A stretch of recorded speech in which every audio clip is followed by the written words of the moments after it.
Hey nerds, welcome to Nerds with Dice. We're raising money for the Trans Justice Funding Project. You can find links to learn more about TJFP in the chat, as well as our donation link. My name is Elliot. I'm the Master of Ceremonies for a wonderful game named Songs of the Dusk by... Nope. Try that again. Songs for the Dusk by Kavita Paduri. But enough about me. I'd love to introduce the players that I will have the honor of playing with for this next little block. So, Tiger. Hi, I'm Tiger D. Tigertron on the internet, and I go by they, them. I am playing Cat, who is a cyborg, mostly machine at this point, no genitals. They go by they, them too. Somewhat femme presenting face. And in our town of Corvid Cobbs of Justice Falls, we believe in freedom within, without, for all, and that all are welcome except fascists, because fuck fascists. So there. Fantastic. Tall halfling. I am Steve. You can find me on the socials at Tall Halfling, sometimes Tall Halfling RPG. But today, I'm your snake boy, Slither Moonshadow. He's an adapted, which means he's kind of human, kind of not. Scales, long tongue. That's fairly good at smelling stuff. So Tiger mentioned that the community is Justice Falls. Justice did in fact fall.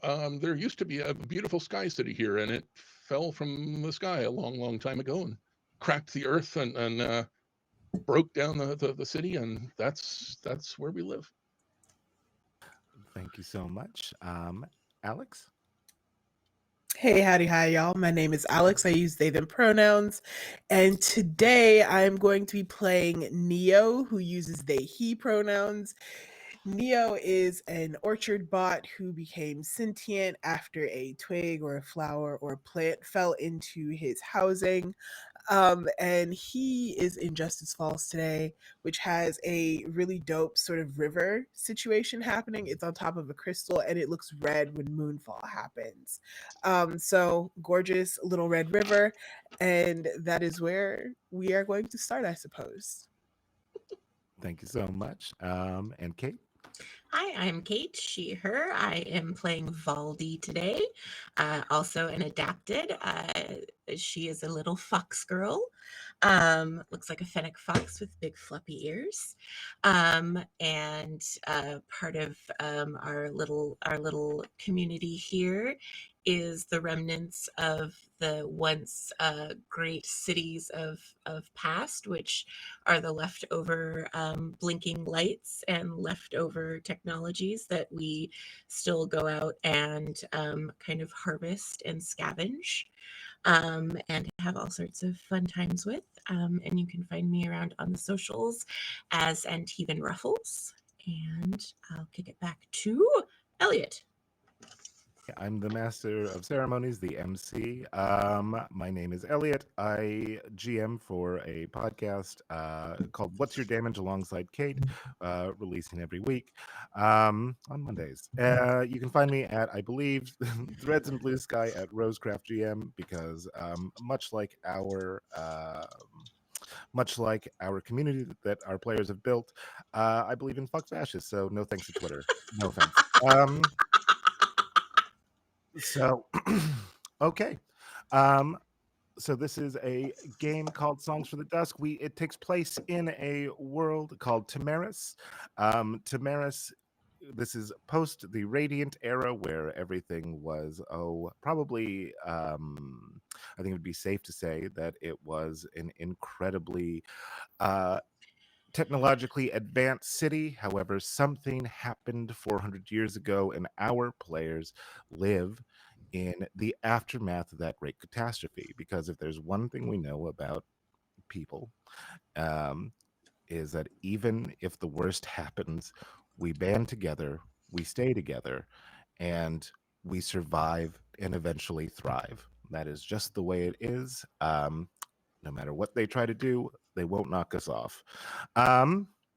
So we take place in Justice Falls, as Slither mentioned. It is what when we look at our scene, we see that a mix of wondrous technology that has been impacted by time and catastrophe. We see what was most likely a true shining beacon that one could look to the sky and know that progress was eternally moving forward. And unfortunately, that progress is now stuck uh, in broken earth, sideways and askew. Our community of Justice Falls is celebrating the Festival of Blinking Lights.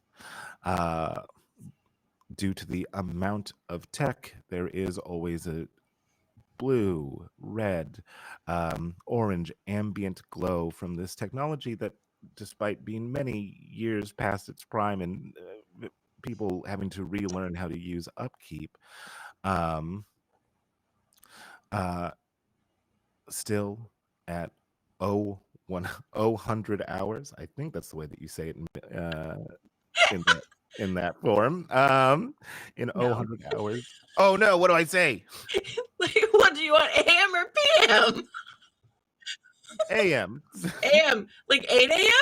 No. Okay. 100. 0, 0, Oh, 0, 0. there is no 000. Doesn't it start with 0, 0, 0? No. Then you go 100, Yeah. 200? Yes. Well, then what would new Right. be? Yeah. Then it's like, then you go 2400? 21. Yes. Damn it. 24. Okay, so let's go back and say 2400 instead of 100. Be there. I will take Kate's word for this because I am very ignorant of many things. I used to work for a Navy SEAL. Well, I also served in the service, the postal God service. damn it, Elliot. Postal I'm service. gonna- I'm gonna come steal your kneecaps, my man. Gonna steal them. I know where you live. But at 2400 hours, am I saying that correct? Yes. At 2400 hours, the lights throughout the community and the settlement all blink in unison. It is a reminder that although we have our own lives and although we are oftentimes have our own aims and our own goals and our own hopes and aspirations, that we are still in this together. With that, I'd like to kick it to the players. Whoever would like to go first. What does your character do to celebrate this? It is, let's say, 2300 hours. So the festival will be beginning fairly soon. However, you have some time to just enjoy the splendors of your community. There are many vendors out. There is firelight mixed with the uh, humming glow of the technological lights that have been scavenged, that have been updated, that pervade. You see the river that encloses your community or runs parallel to your community is red in the moonlight with the lava from the cracked earth um, bubbling beneath. Um, and you see that all the major players, at least for your world, the Trill adapted bee woman is dancing, enjoying her time, and you hear Creflo Olstein, a human man, or a radiant man, decrying loudly about decrying loudly, saying, And it is so said that it is 100 hours, not 2400 hours. It is also believed that I am always right, because I speak not only for myself, but for the true, but for the true power, that of time itself. And I yell from like a block over. It doesn't matter. We should be up this late anyway, but if we're going to do it with a bang. And Cat is partially based off of Rocket Raccoon, but in this moment they're more channeling Gandalf because they're getting a cannon that is going to shoot off like some firework displays at 2400. They're building a cannon from scratch That because is, they can. so they are building a can. So Worst um kind of cannon. It's going to shoot fireworks. okay, yeah. Do they have a sync? Do they have to be? Do they have to be staying right beside the cannon to make sure that it shoots off, or are they able to gimmick something so it has a timer? Oh, it's a hand cannon Oh, because okay, yeah, sure, for sure. that's A their hand vibe. cannon. All right, yeah, Yeah, I they're love gonna that. hold it and shoot it up. So they're going to be like hanging out with it for about an hour until like, oh man, cannot wait until Gonna be that time. tweaking it and trying to improve it, and hopefully not get to the point where they break it while they're trying to make it as good as it can be. Not Okay, to that is mention like working on the fireworks themselves. okay, yeah, that is awesome. So as Kat is working on the hand cannon that will shoot off at 2400 hours. What is anybody else? What are you up to? So my question is, are there fireworks happening now? Be saved for the Gonna be 2400. saved. Okay. So what's happening? Neo is a little orchard bot. Like, so they don't have like a face so much as they have like a screen. Like svelte, sort of curved body without looking humanoid. Um, so it looks more like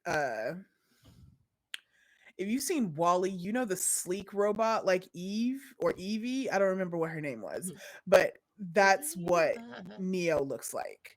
Um, and Neo is carrying like a little tablet or whatever and is drawing diagrams, trying to honestly, I think they're working with you on your hand cannon, not working with you, but like observing what you're doing and writing out notes to see, like really excited to see this fireworks display because I think this is going to be Neo's first time seeing actual fireworks as a like sentient being. So, yeah, very excited to see that. That rules. So Neo is observing Cat as Cat creates a firework bazooka. Hmm. Okay, that rules. Um uh Fireworks bazooka is wild. um Slither Rivaldi. Valdi is checking out every food stall Okay. that there is, like just darting food stall, food stall, food stall, food stall. Everyone, like whatever thing, she just has like handfuls of like everything that you can possibly imagine stuffed in her mouth, like sticking out of different things. Like she's ready to go. So she is, yeah, so she is prepped and ready to go. She Uh-huh. has just just a bounty's worth of food Uh-huh. that is on her person and in her Mhm. hands. Mhm. Okay, perfect. I love that. And Slither. So Slither is in a private space somewhere, which he has filled with every last bit of ancient neon signs and things like that that he can find so that it glows very, very red because these warm-blooded people insist on doing things at night.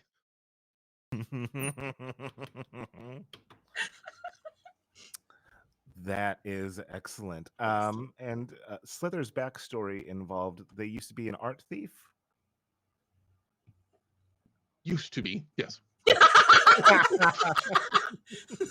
Yo. They would tell you yes, Those- used to be. Well, yes, of course they used to be. They got drawn into this this community when one of our friends, Michael, who's a scavenger, runs a shop. He's also an altered. He's a cat guy. Stepped in when my luck ran out and saved me from whatever kind of authorities there are in this world. And yeah, so I kind of I go and help him scavenge things, which are certainly not claimed by anybody else. Okay, in that case, okay, love that, Slither. In that case, as Slither is warming themselves due to the terrible insistence of these warm bloods, that they do things outside the sun's reach or warmth's reach, you see a very familiar, the aforementioned Michael, knock on your door. I guess you wouldn't see them knock, you would hear them knock. And It really takes a minute because of all the buzzing of all the neon, but finally stretches and goes over to see who's bothering him while he's having such a nice little rest. and when you imagine Michael, what kind of what's his coloring? What does he kind of look like? Is he like more ragged, more beat up, or is he pretty pristine and proper?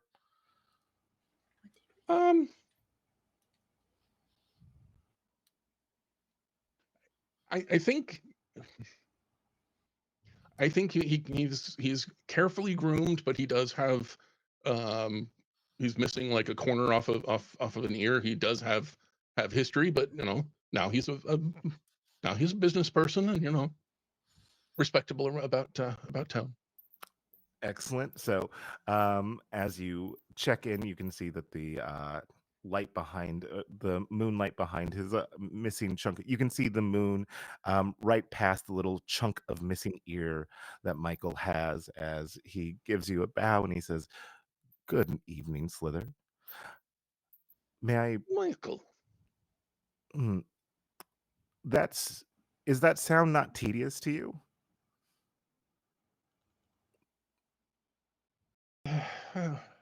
More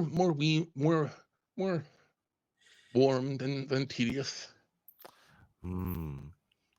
Well, to each their own, he says. He goes, may I step in for a moment? As he joins you in this buzzing, warm place. Hardly any. Rumble and turn off at least some of them so we can hear each other. Thank you, he says. So I just wanted to give you a little bit of, let's say, information. So in Arcadia, which in this world, Arcadia is the most advanced city in Seraphin. Does Slither have any experience with Arcadia? I believe. Let me make sure I've got this right. So he's originally from Seraphin. Whether he's specifically well, yeah, probably he would have some experience with Arcadia because if they're the most advanced city, then they've got the nicest stuff. Yes, absolutely. I think that's Or at least exactly. they used to have the nicest stuff. Yeah, it's their nicest stuff has been shared amongst the rest of the population for a little bit of a price. As Michael is there with you. Expensive. And as Michael's there, he's like, there's been a rash of there's been a rash of thefts across Arcadia recently. Nothing to do with it. I have been right here. He smiles a little bit, but takes a Vent the implication. he smiles as he takes a quick perusal to see if like you're matching up to this. Not seeing anything that's been stolen. He eases as much as two thieves around each other can ease as he says, Of business, thank you. people of business. What that business is, we don't really say that out loud. Um, as he goes, there was I think the most interesting thing that was stolen was a new power source that they were working on there. One that I would not have minded seeing for myself in person. However, there's also been rumblings that the Red Army, which you would know, is a more imperialist, a more imperialist um, city state to the north of where you're at. The scuttlebutt is that perhaps the Red Army is interested in checking our coffers, meaning Seraphim, stealing what they can and putting it to uses that we would find disagreeable, making moves to expand their possible empire. So, if anything, perhaps that there is a member of the Red Army or a band of the Red Army or someone acting, let's say, ungentle personally. Mine is Cat. They have a firework bazooka that they are currently working on. That's normal for them. Um, Let me know. Keep your eyes open. Do you know anything about this this power source? I know I know that it is about it is well, what I've heard is that it is about the size of a heart and it can power a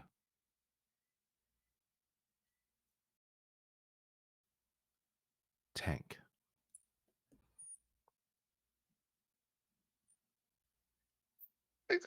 I don't think we want the Red Army to have walking tanks.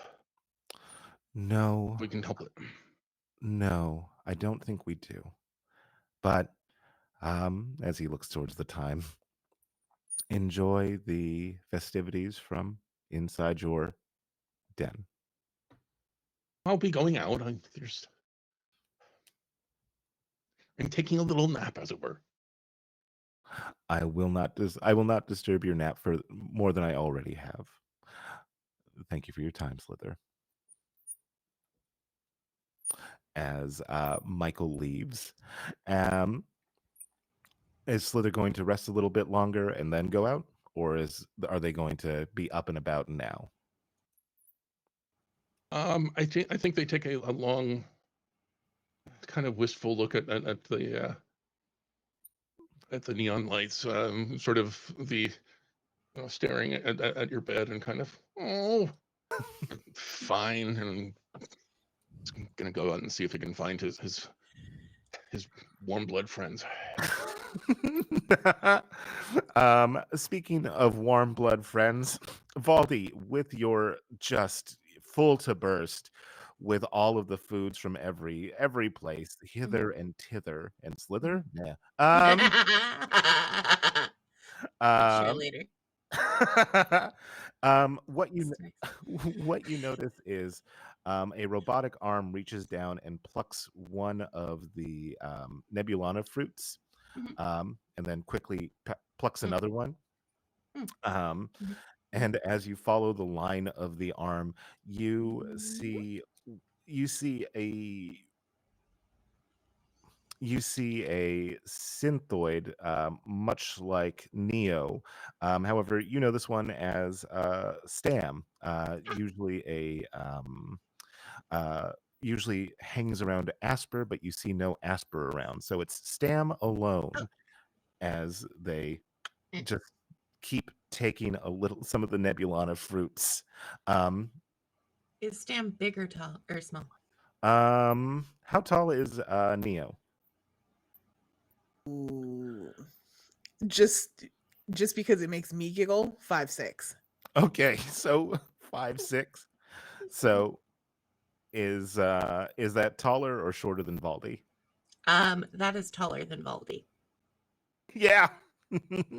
As That's Valdi is hilarious. a very small fox girl.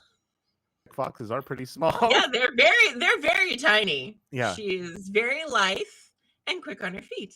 And does her ears match like how a fennec fox's ears are just Yes. boosh? Okay, Yes. yeah. Okay, love that. Okay, awesome. Bloop. So so the as Stam is just pluck, pluck it, you know that you would know that they have no ill will, they're not malicious, that's just they see the thing that they're programmed to do and they can't help themselves. Mm. Mm. Why are you alone? To collect fruit.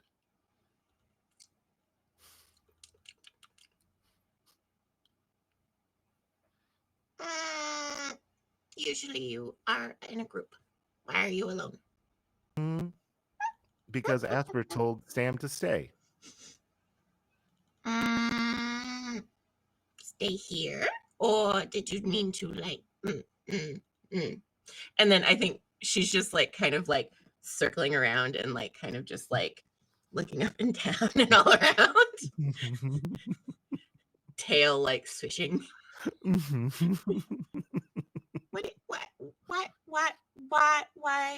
Why did she say to stay? I don't understand. Why did she say to stay? Unknown. But Where did she go? Do you want me to find her? I can find her.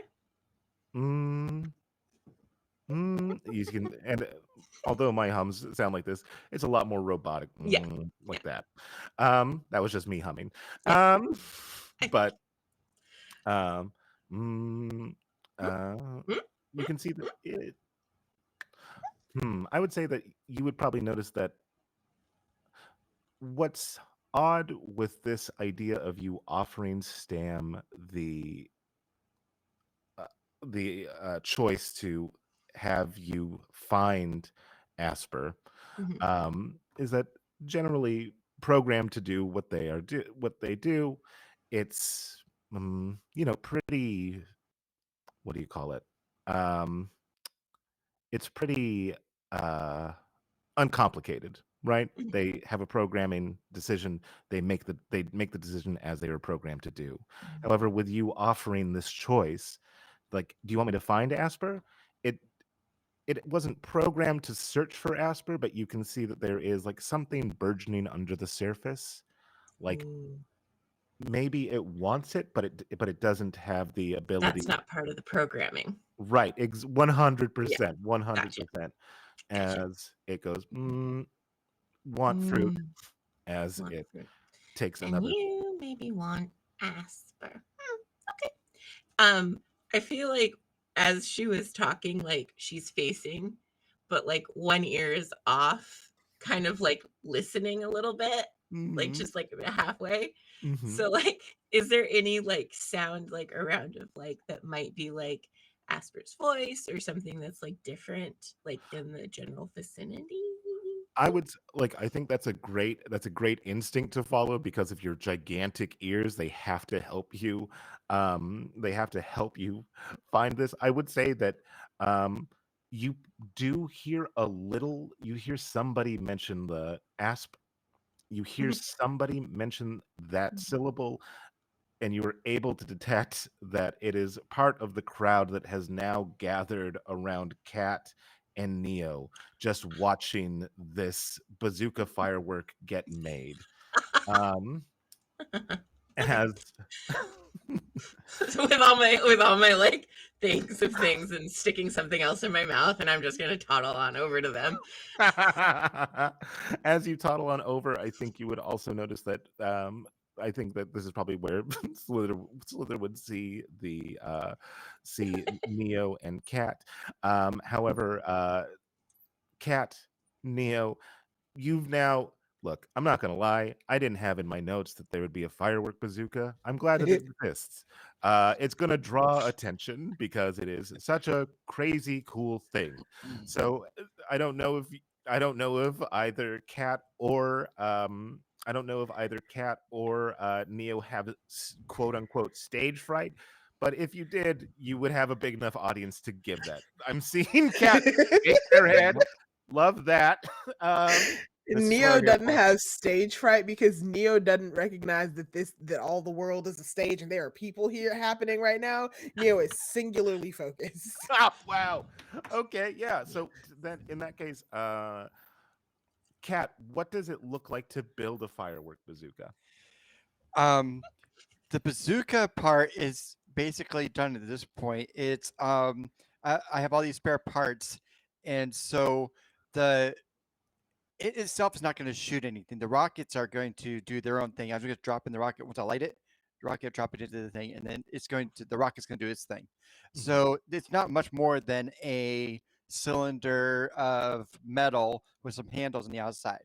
At the moment, though, I'm asking Neo if they can hand me like a funnel because I ruined the last funnel. I have to get the gunpowder in the next firework, and so it's more about the rockets now because it was very easy to just kind of like a couple of handles outside of this metal tube that was already like it was for something else. Now it's for this. Now it's for my thing. It's more right now. It's more about making the rockets. Sure, for sure. So it is. So now Neo and Kat are teamed up, making rockets and getting them ready to shoot at 2,400 hours. We, you hear a voice from the crowd call like, "Does different powders cause different colors?" It's more complicated than that. I don't have time to teach you the science right now. We only have like 40 more minutes or whatever more minutes it is. I don't have time for this. And when Kat says, "I don't have time," Neo turns around, pulls open a smart slate, and goes, "Well, I can tell you all about it," and like goes on this whole like diatribe, gives the whole shebigity about the different powders and the colors that they produce. Yeah. If Neo could see, if Neo could clock this person's understanding of the sheer depth of knowledge that he has just dropped on them, he would see that it just like washed up, like they were there for like powder equals color, and then as you went 5 steps deeper, it just went like real glazed and just like a nod of like for sure. Correct. Yeah, diminium crystals do react at 38 Celsius. I've always known that. Of course, common knowledge, right? Yes, as they recede. The true measurement. As you are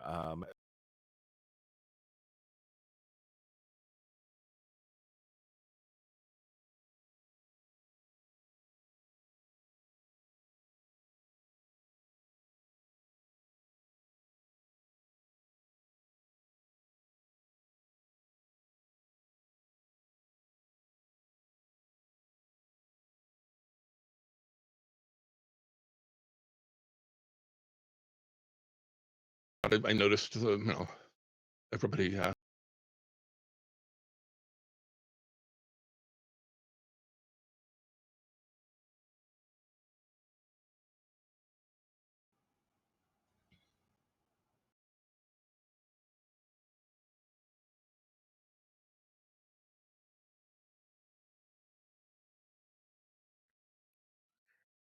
I will say that if you turning over this leaf, it looks like it looks much like the former leaf.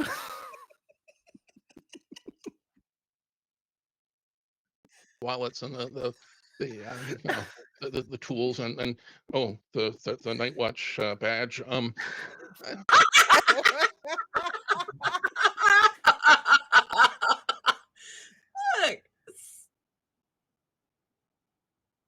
Look, see, it's just practice. It's the same thing as like, you gotta stay in shape, so you go to the gym.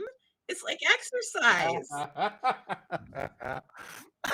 Yeah, What mean, what's wrong with that, Elliot? nothing. I post Stop no stop judgment. shaming him for his exercise routine. Jeez. I mean, our friend Anna does the same thing, but everybody calls her an archive instead of thief. Same thing. That Wild. Have made equipment for Slither for some of his missions. Like you know how James Bond has the guy with like that gives him the tech watches and stuff. I've done that for Slither for sure. I've given him equipment for the bigger thefts in the other towns and such. excellent. So Sorry, as I'm just imagining spelling cat with a Q. There you go. so as Slither is making their navigating to navigate working out towards their friends or towards their warm-blooded compatriots, Slither, you arrive to see that Neo going real hard on that on dropping wisdom on this glassy-eyed individual as What is the distraction? No problem. So, if you want purple, this is the crystals that you use. You use these crystals in combination with these crystals, and like now there's like beakers, like there's little test tubes and little beakers out. There's like a Bunsen burner off to the side being held out. It's a whole thing. We need a distraction. I think I think Baldy Distraction. shows up This at, is science class. I think Baldy just shows up at that point and like shoves like, I don't know, like something in her mouth and just goes, "Oh, there they go again." For some reason, I'm picturing a baguette, but it's blue. I don't know. A blue Sure. I'm just like, I don't know. There's Okay. just, yeah. But I also, as you mind eating, I just want to say, "What's up, Doc?" So bad. But as the Corvid Corps comes together, what do you guys do? So, what Slither, you time here is for the it? show? It's nice to see you out and about. Well, always out and about, but I suppose every now and then it's nice to be seen. Even Well, when it is it's good to see you. As a dark. matter of fact, do you want to come and help me teach people how to make orange? Well, I'm not sure how much time do we have left, because this has been a little while. 10 minutes. 10 minutes? Mhm. We need to get ready for the main event. Oh, right. So, this is how the thing is going to work. And like jotting down like last notes to this glassy eyed person who is no longer listening. Neo's just very excited to like display their knowledge on these things. You dropped this. You Oh? hands you back your wallet.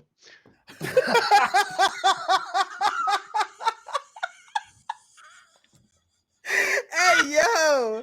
And you know what? Neo is so sidetracked. Thanks, Slither, appreciate it. Grabs the wallet with an extended hand, still gesturing at a now existing whiteboard that has happened now. Oh, Slither, you're not supposed to do that to friends. Feel To white give them back their wallet when they dropped it. That stuff's very friendly. Yes, drop it. Bought them a whiteboard. Slither.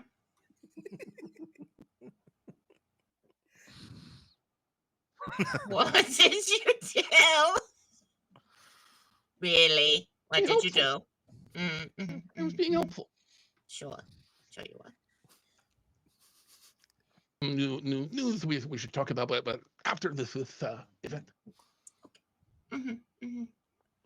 And Neo is sort of looking around and like putting away the Bunsen burners, the test tubes in like putting, in the cartoons, like you put it behind your back and it just disappears.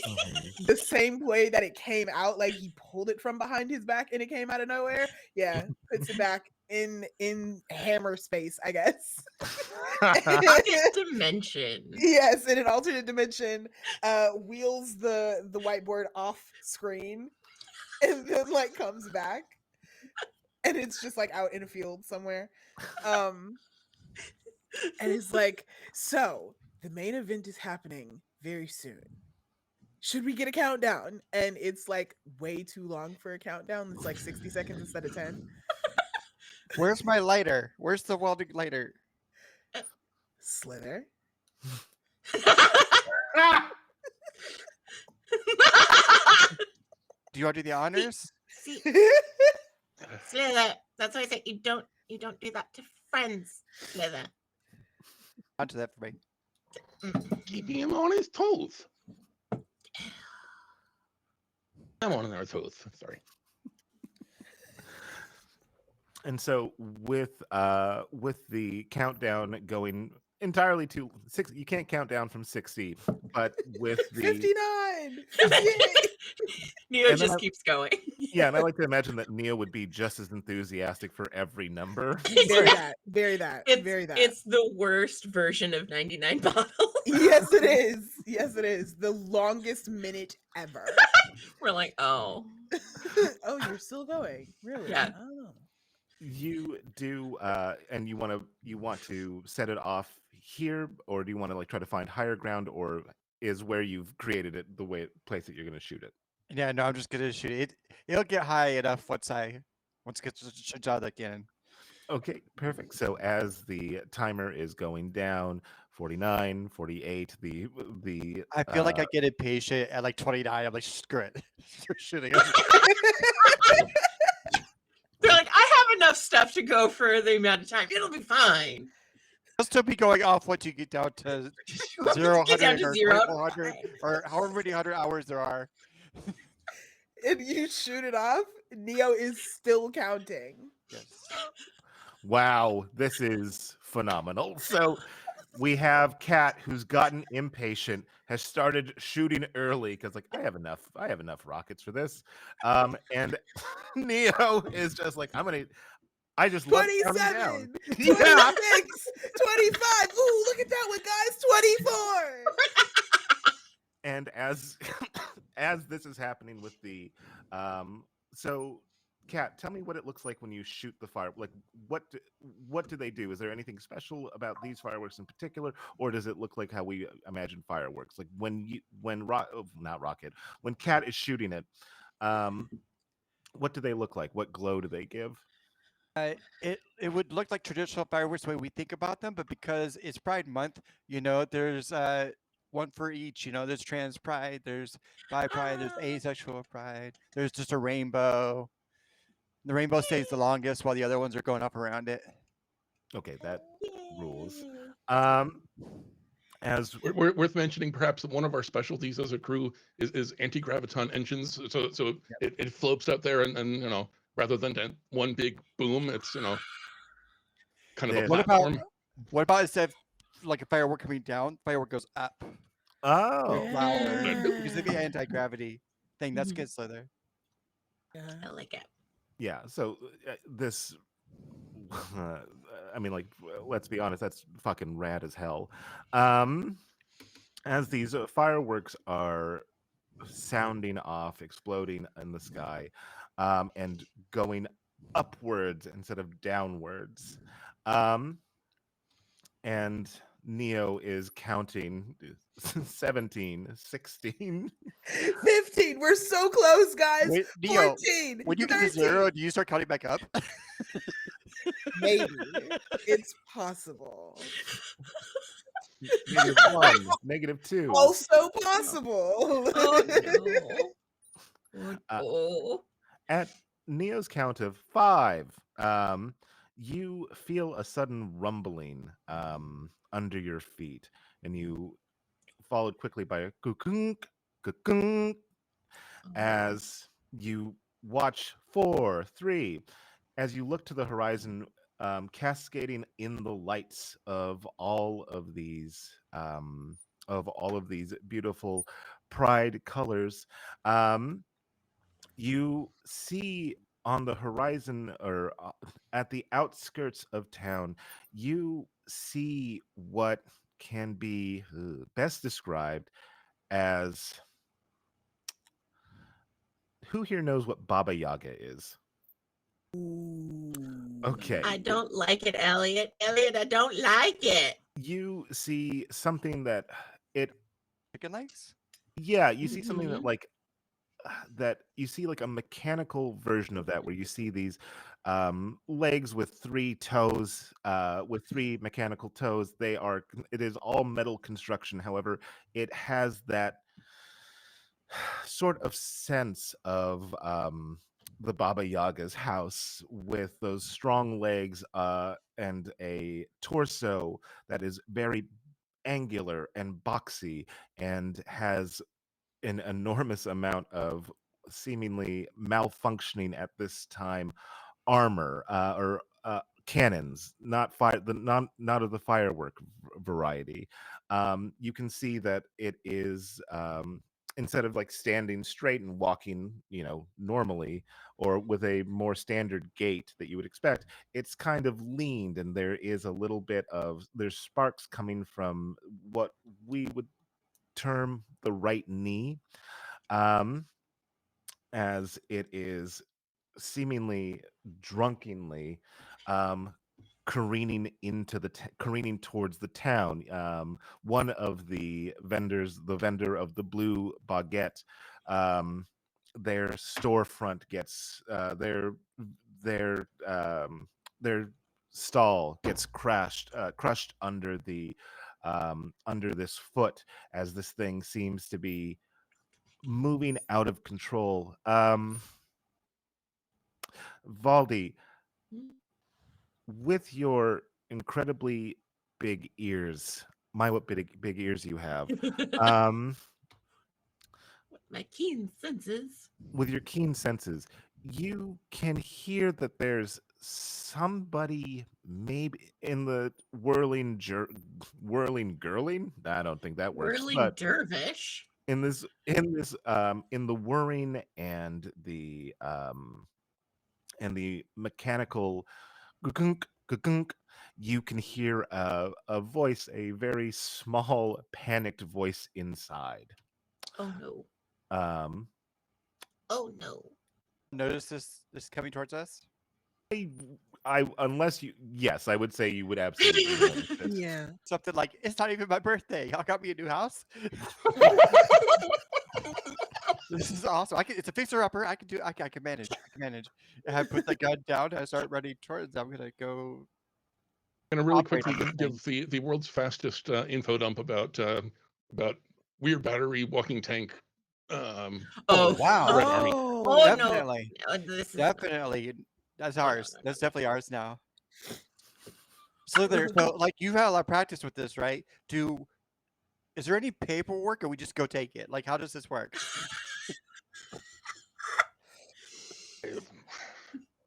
No, we're keeping it out of the hands of the Red Army. That's the important part.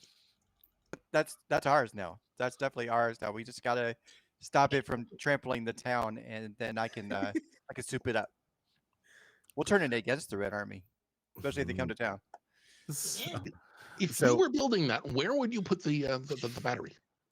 Well, see, I've gotten asked that before. The problem is nobody else is as smart as me when I'm building things, so it's not gonna be where I expect it to be.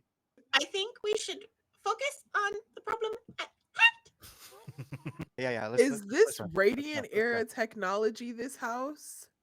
uh, I would say that it certainly has components that are from the Radiant era. Yes. Um, mhm. Okay. So Mm. Okay. just to let you know, if you are choosing to engage with this, you get to choose an approach to how you want to deal with this problem. The approaches that you have available to you is studied, use scholarship, intelligence, and lore. Curious, investigate, experiment, discover. Patient, be slow, thoughtful, and thorough. Rapid, act fast. Subtle, act without notice or pass without a trace. Or brazen, command attention, make bold moves. We're probably gonna all do different ones. I'm doing curious Oh, for you got sure. uh the team chooses their approach so that you We all all vote have to on it. decide together. So what Mhm. was the? Did you say what was one of them was studied or scholarly? What did you say? Yeah, use scholarship, intelligence, and lore. Okay, so my vote is for that one, and I'll explain why. I have the starting ability Curiosity Satisfaction. It says when you come across a historical location or artifact or encounter radiant air technology for the first time, you may ask a question about it as though you had rolled a 6 to collect info. Would that also fall under the curious one though, Elliot? Because there was one literally called curious. Yeah, so Yeah, you would use Before. you want to go with that one? ye- Go ahead, Elliot. I'm sorry. no problem. So yeah, you would use so for studied, it is using your scholarship, intelligence, and lore for it. And for curious, it's like investigating, experimenting, and discovery. So what that says to me Yeah. is that one of them is you are using your knowledge of something to find an advantage, whereas the other one is you are actively experimenting to find information. Um, So which I one of like those Cat's goes with your approach. ability, Alex? I like your approach, Cat. We'll Okay. we'll do. I like curious personally. Board with that, Kate and Slither. Yeah. Sorry, Baldy and Slither. Yeah, That stop works. looking at the screen. Look at names. Baldy. I'm kind of I'm thinking curious or scholarly or subtle, but Hmm. Yeah. I and know also you would yeah, vote for that's subtle, going but for I'm rapid not act subtle at fast. all. But I mean, I know you would vote for subtle, but I'm not a subtle person at all. So I'll probably mess that up for us. What were we gonna say, um, well, Baldy? I think there is something to be said for like gathering information on it because we don't know what the heck it is. All of these are ways to gather information. It's just what our group is like Yeah, Like best how we're knowledge approaching due it. how to. we're Yeah. doing Yeah. it. Sure. one of my signature pieces of equipment is map books and dossiers. As a charter, I basically whatever situation we're going into, I have the paperwork about it, and I've had an hour or so to go and quickly find whatever details I can find about this thing. Um, would that apply here, or are we saying it's not been long enough for? Mm, I would I would be I'd say that so can you give me what your ability is? Curiosity satisfaction. Whenever you come across a historical location or artifact or encounter radiant era technology for the first time, you may ask a question about it as though you had rolled a 6 to collect info. I would I would give that to you, Slither, based on what Neo has. Like, because if they know something about this, I would say that that would probably like spark your mind. Like, oh yeah, I Mhm. did read that in my brief going over of what I possibly know. Does that make sense? Mm.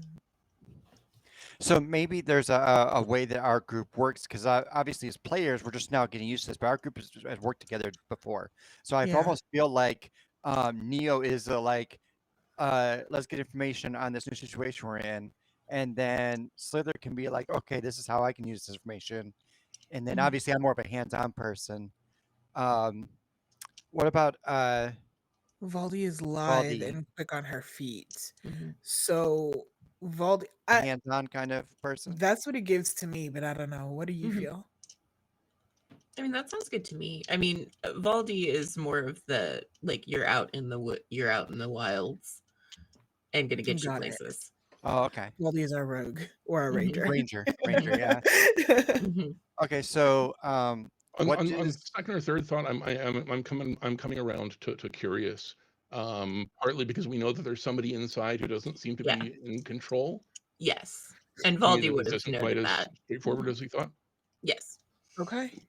So So let's do a when does curious Neo's approach. ability come into play? When does that happen, Elliot? After we choose curious, or Yeah, so then you choose so you've chosen your engagement. Now you've chosen your approach, and then I'm gonna go over the engagement. And I'm gonna see like what this kind of like what ground this puts you on, because there's risk, there's controlled, risky, and desperate. And so we're gonna go through what the major advantages that you have, and major disadvantages you have, and then I will roll the amount of d6s that you have or that you've accrued through this approach, and we'll know what ground you guys are starting on when it comes to this. So let's go through this. The major advantages. So you start with 1d6. I don't know if that picked up on the mic, but I hope it did, because it was dramatic. It It did, was. yeah. Yeah. Major advantages. Is the approach clear and straightforward? You're curious about it. Would you say that it qualifies as clear and straightforward? how far away is it? It would be. It's not pressed up on you. You have time to go you have enough time to figure out something about it.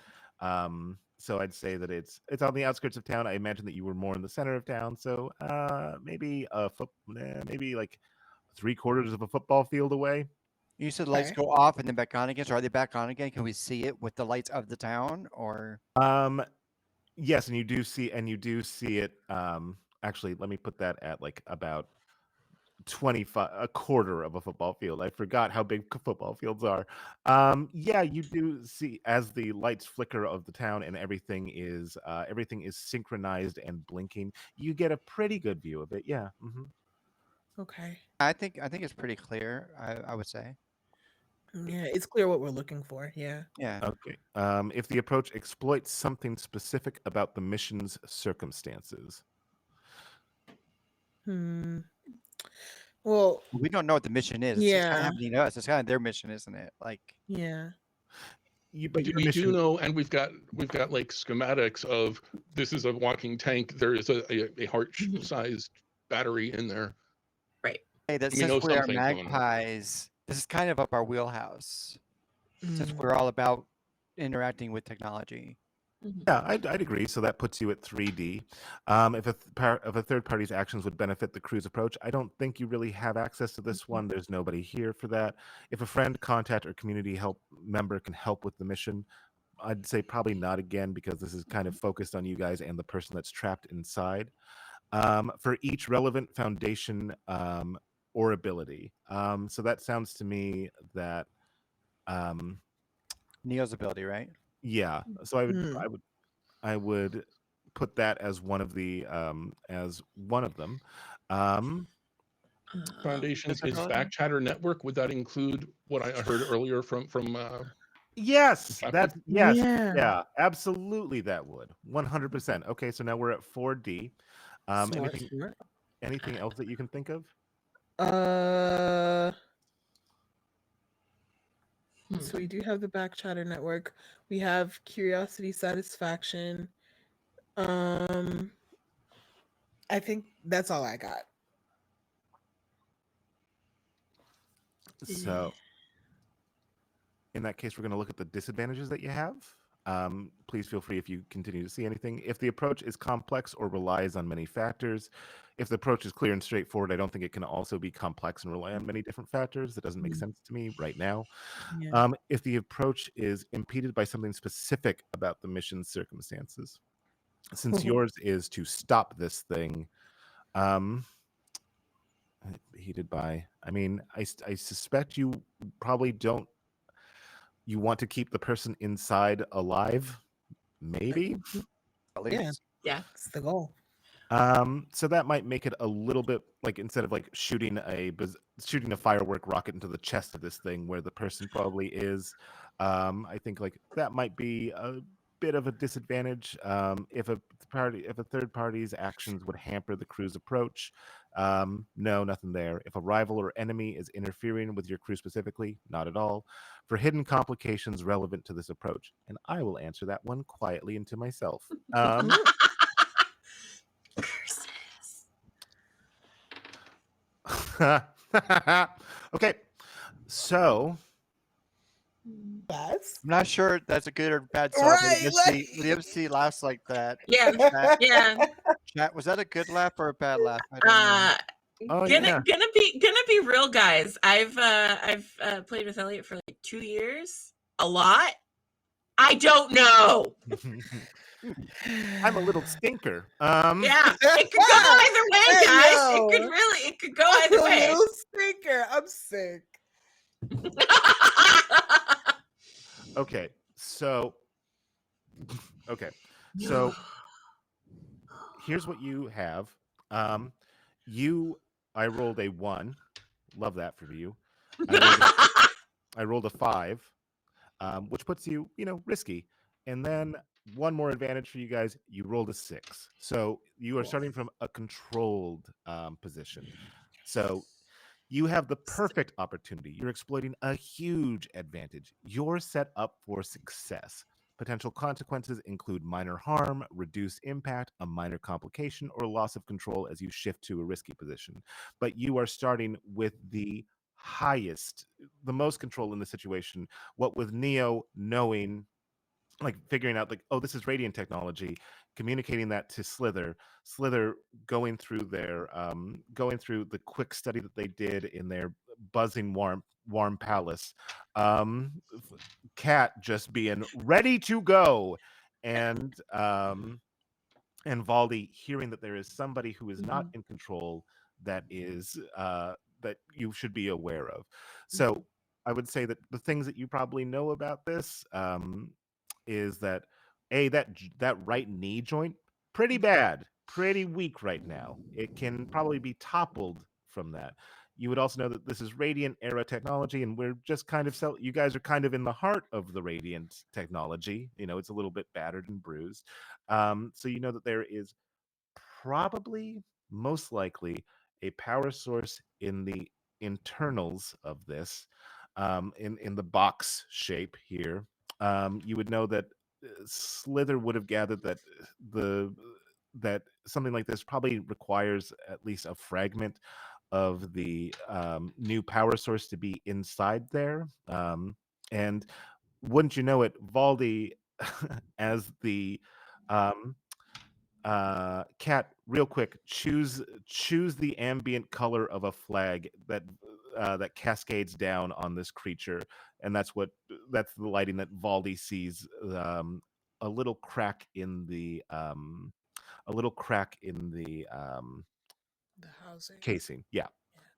purple. In that purple lighting, you do see like a crack that's maybe Valdi's size if they're feeling up to it, or anybody else. So you do have a controlled position. You do know that there is a weak point. You know that there's actually several weak points, and that getting to the interior would probably rule for you.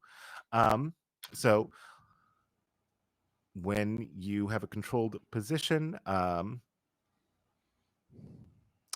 when you have a controlled position, you have the least amount of complications or risks or harms that can come to you. So seeing this thing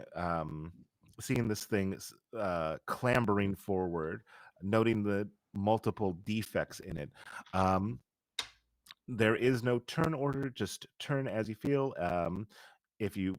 When you think of what action you would like to take, think of the action as if it's like a comic book page. So it isn't just like, I strike the person once. You have a rip roaring fight where, wham, bow. But you're 1968 Batman, baby. There's weak points, but do we see like a door of any kind like that? Entrance. In the hatch. You know what? That the casing opening that Valdi saw, could double as a hatch that's been like that's just slamming open close open closed. Like my character, that's not gonna be good. So I'm looking for any kind of anti-gravitational engine I have nearby, and I'm gonna try to use it almost like a jetpack to try to get on top of it. So what you would want to do is use Our loadout first before we can go in, whether it's light, medium, heavy, This think kind of it's happened unexpectedly. I don't know. or do you have I assume that you guys being who you are, you have stuff. So, just choose whatever your regular loadout is, whatever that means to you. So what you would like to do is you would like to find anti-gravitation. Say it one more time for me, Kat. Anti-gravitation engines. Mm-hmm. There are 2 loads. I want to use one basically like a rocket pack or to ride on it to get on top of this structure, this moving house. Yeah, I'll get for top of it. sure. For sure. Okay. So that feels like it would be a. Let me get that. Charm hack is my move.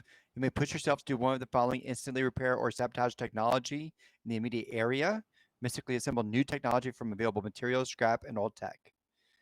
I kind of just make stuff out of whatever's lying around all the time. Mhm. That's kind of my vibe. Yeah, for sure. So in that case, pouch full of random stuff? I also have spare parts as part of my loadout. so you want to get together something that creates a Some kind jetpack. of yes, Mhm. well, yeah, some way of controlling the anti-gravitation engine. I would love it if you could roll me a shape. Shape. Okay, I have 2 dice in that.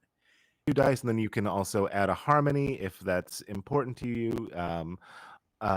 Somebody can help you with this action. They would take 2 stress to help you, but they would give you an extra die. Is that what it means when you push yourself? Is- You use extra stress. Yes, and you can push yourself to also take stress and get an extra die. So Um, wait, assist is 2 stress or 1? me double Stress. How much check. stress does things? Oh, we have lots of stress just right now. 1, 2, 3, 4, 5, 6. 9. Is there 9 stress that we can go through It looks before like we take a 9. scar? Assist is 1 stress. My bad. And say that again, Kat. 9 stress before we take a scar? Mhm. Oh yeah, and this is important to me, so yeah, I'm doing that for sure. So you have the That's- 2. So I would say that to do this, you're starting from a controlled position, and also to do what you want to do, because this is a 4 successes clock. Um, Oh. so what that means is, if you have a success that's from a weaker position, that counts down 1. From a medium success, that's a 2, and great impact, that would take 3 ticks off the clock. So I'd say, like, getting on top of this thing and being able to try to get in, I would count that as a 2, because there's things inside there. So we have Cat with 2 for their creation, and then you're going to take a stress. So you're going to mark off 2 stress, I 2 did. stress to push yourself. And then I'm Um, getting 1 help from I'd like to Neo. volunteer to help on the theory that I've just spent a few minutes scoping out everything in the area that could be of any value. So More than 1 person? 1. Oh. So that would be yeah. Okay. So 4. So you have 4. So give me that roll, and then All right. let me know what the highest result is. 4. I have a 2, a 3, and 2 4s. Okay, yeah, 2, 3, and 2 4s. Okay, so let me. Now, when do I have to say Lotus Bargain ahead of time? Yes, you. Okay. Uh. And you have that. Call it controlled. And okay, so What I would be willing to do here is I can give you the success so that you are able to create the rocket and you're able to shoot off into it. However, I am I would also move your rating from controlled to risky because instead of reaching the full way onto the where Cat was going, it putters out just before, so they grab onto the front of the house and they're dangling. So now you have this complication added, and it's risky because if something bad happens, Cat could fall off of this creature. Um, but of course, since you're Creature. in, if you're this mech, of course, you have a since you started in a controlled position, you can choose a different approach if this is unsatisfactory to you. I feel like my character would have done that. This is right. This is Cat. Okay, Period. so then, And they're so probably going, really, again, this so right now. so in that case, Kat, tell me what this looks like as you create your rocket with the help of Slither, and rocket almost to where you wanted to go. Yeah, we've already mentioned cartoons. Very much cartoon fashion. I'm hoping to be Roadrunner, but instead I'm Wile E. Coyote. I'm just kind of face planted because this thing at the end of it, and I'm hanging off the side of it. Like, okay, okay. Ownership is 9 tenths of the law. I now own you house. Stop. Ownership is 9 tenths of the law is wild. Wild. That's a Possessive. wild thing to say, dangling from the front of Optimus Prime. Yeah, I say it wrong. I say it wrong. Optimus Prime. Ooh, I like that. So rest of the crew, what you see is that Cat able to so incredibly quickly put together something that allows them to rocket nearly to where they needed to go.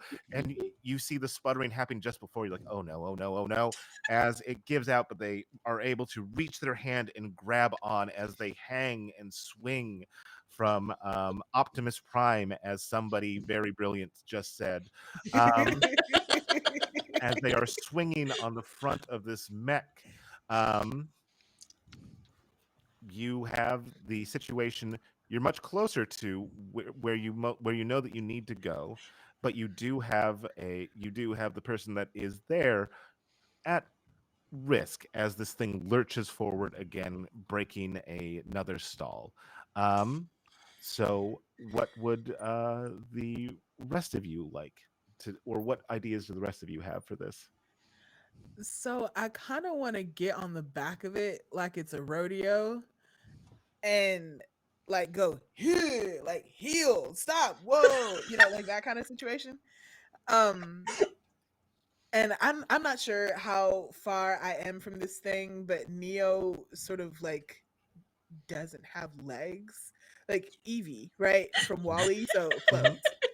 Um, and I want to get on the back of this thing, and go yeah, like that. Mhm. Mhm. I have one dice in handle and the sheer audacity. That's my thinking. Okay. Yes, I love that for you and for all of us here gathered today. Um, so your your thought is that you want to try to steer it away from breaking. Okay. Yeah. Absolutely. Okay. Um, okay. In that case, I'm going to start another clock, which is say town damage. Oh no. Since this is since this is and they happen in conjunction, right? If one shuts off, then the other one will, because the town is in danger. So I love the idea of Neo being like, oh no, have to save town, and then um doing that. So you are using control. You have one. Is there anything that you can push yourself to take two stress to really die? Gonna push myself. What is a lotus bargain, by the way? Lotus bargain is where you make a bargain with me, and in s- well, so you can either push yourself or you can take the Lotus bargain. So the Lotus bargain would be you accept the Lotus bargain. Common, I in order for you to do this and get that extra die, the consequence could be cause collateral damage or unintended harm, lose gear or shells, upset or betray a friend or loved one, anger a faction, start or advance a threatening clock, add pressure to the crew from hostile witnesses, or suffer harm. I Um, see. so No, I think I'm just gonna push myself. Um, I will ask if anyone would like to assist. I'm not going to say no to an extra dice. Um, but my general like idea is to go, oh no, cat is in danger. Float up, float forward, and try and grab this thing by cables or reins or whatever it is that's like dangling off of it, mhm, and like stop it from moving. mhm. Um, I mean, Valdi is very small, but also you're not very large either. But Valdi will kind of kind of come up behind you and try and like give you like a boost up. Big bet. Okay, bet. Awesome, awesome, awesome. So Valdi's itty bitty 3 foot nothing Finnick Like fox yeah, like self 4'11", just like 4'11 is just gonna lift up this massive, well, like not just to massive, go but in. this Yeah, five I don't know. six floating orchard bot. Yeah, Um, or okay, be like, or just like if I don't know, like try and just like push up like as an extra like little step for you to like yeah, that's like very helpful. You push, I get yeah momentum, and I'm, yeah yeah. you know, There you go. off we scoot. Thank you so much, Valdi. I appreciate you, darling. All right, so And it's very stressful because now Voldy had a Valdi is that Roomba big. on her head. Okay, so I have 3 dice now. Is that right? Yeah, you added the stress, and then you get an assist, so you have 3. Mhm. Okay. So I roll and tell you my highest number.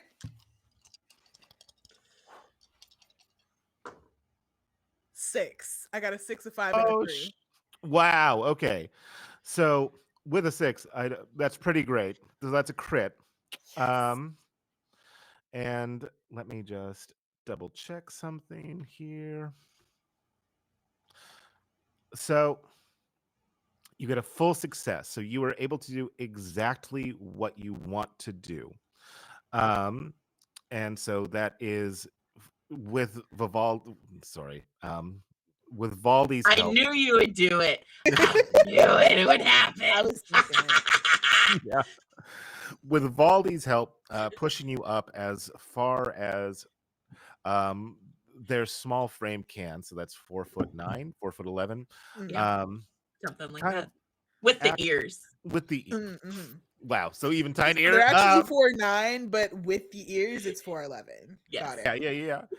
Um, with that happening, pushing you up, giving you exactly what you need to. Yeah, there are stray cables here that Nia would be able to get a hold of, with a with a full success. Um, with a full success.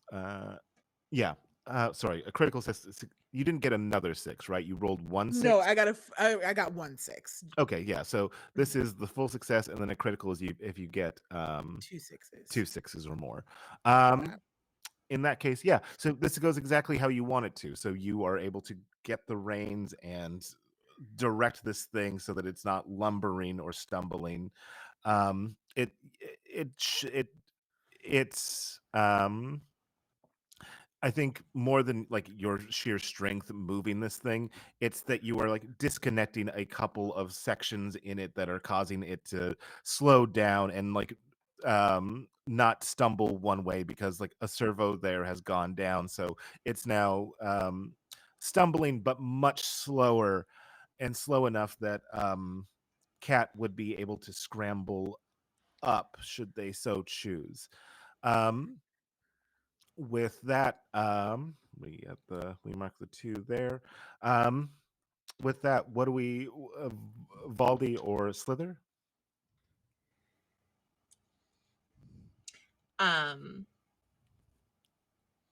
So I would be, if I helped, I'd be fairly close to this thing. Yes. Sure. Yeah, absolutely.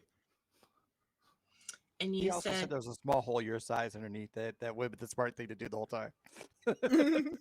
We should have just chucked Valdi. I don't know what the fuck we were doing. Cat was being cat. And Neo was hyped up on dropping science. Yes, absolutely. I was feeling very Bill Nye, you know. yeah. So how far up is the hole that was approximately Valdi sized? It would be about 7 feet up. 7 feet up. Cool. And which leg is looking particularly gnarly? The right one. The right one. Cool. And Not how the wrong far one. up? And about approximately how far up is the right knee joint? It's roughly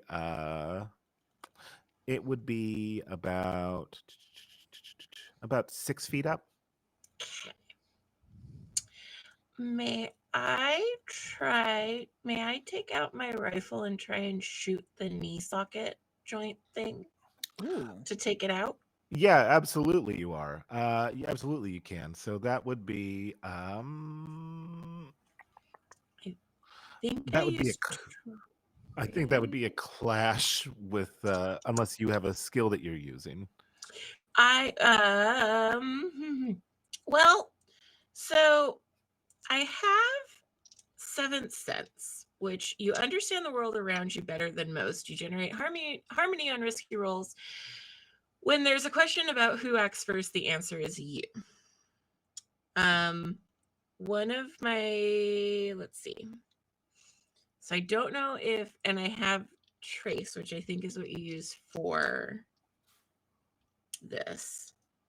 I don't know how this works. Oh yeah, Trace. Yes. Sorry, Tails. Snipe a target. Yeah, Yes. absolutely. If I may. Yeah, of course. Yeah. No, do that this makes thing. So you are going to use Trace. How many dice do you have in that? I have 2.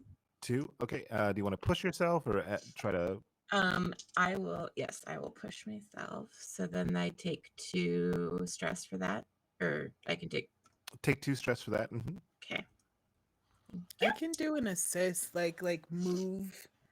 Now that I have this thing like by the scruff, essentially, I can like move it so that it's in like a clear shot. Valdi's line of fire. Yeah. Oh, that could start. You could use it as a teamwork maneuver for the setup. Ooh. And then we were, let's see. Be an assist. We're almost to break too. Yeah. Okay. So yeah, I'm down to do however you wanna take that, Valdi. I'll take a stress. Okay. So then 3. that would. So then okay. So then if she okay. Oh no, you would have 4. You would have 4 to roll. I'd have 4 because if I push myself, and then I get that one, so then I get 4 total if I'm also pushing myself. Cool. Mm-hmm. All right, sweet. Let's see what we got. Wow, where did that go? I have 2 5s. 2 5s. Okay. So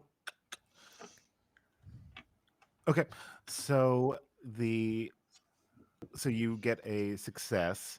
Let me just double check something real quick.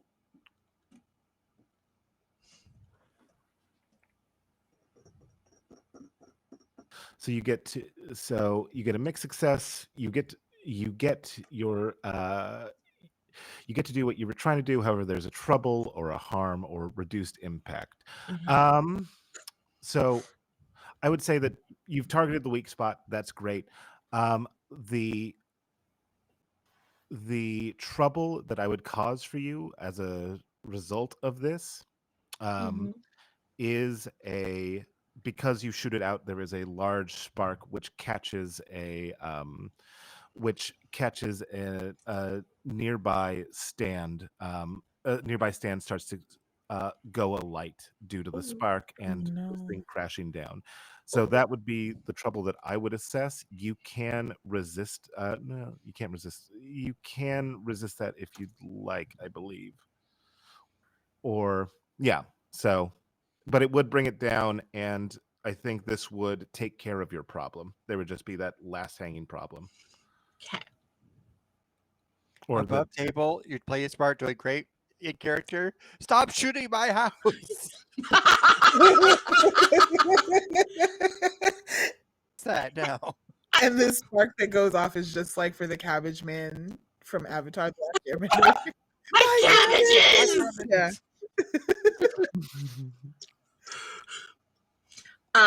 So yeah, well, no. I'll take it. okay, Take yeah. this thing down. So can you narrate to me what it looks like as you take this thing Um, down? yeah, I think that I'll do that after the break. Look, I get to have a cliffhanger. Elliot. Hey, yeah. Absolutely. Okay, so when we get back from the break, we will hear how Valdi um, shoots out this metallic Baba Yaga Optimus Prime thing. Optimus Yaga. Optimus Yaga. Optimus Yaga. You're everybody's welcome for that. That was brilliant. Okay, Bravo, Alex. Bravo. yeah, Bravo. absolutely. Okay, It's the break. 15 minutes, I believe. Out.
you.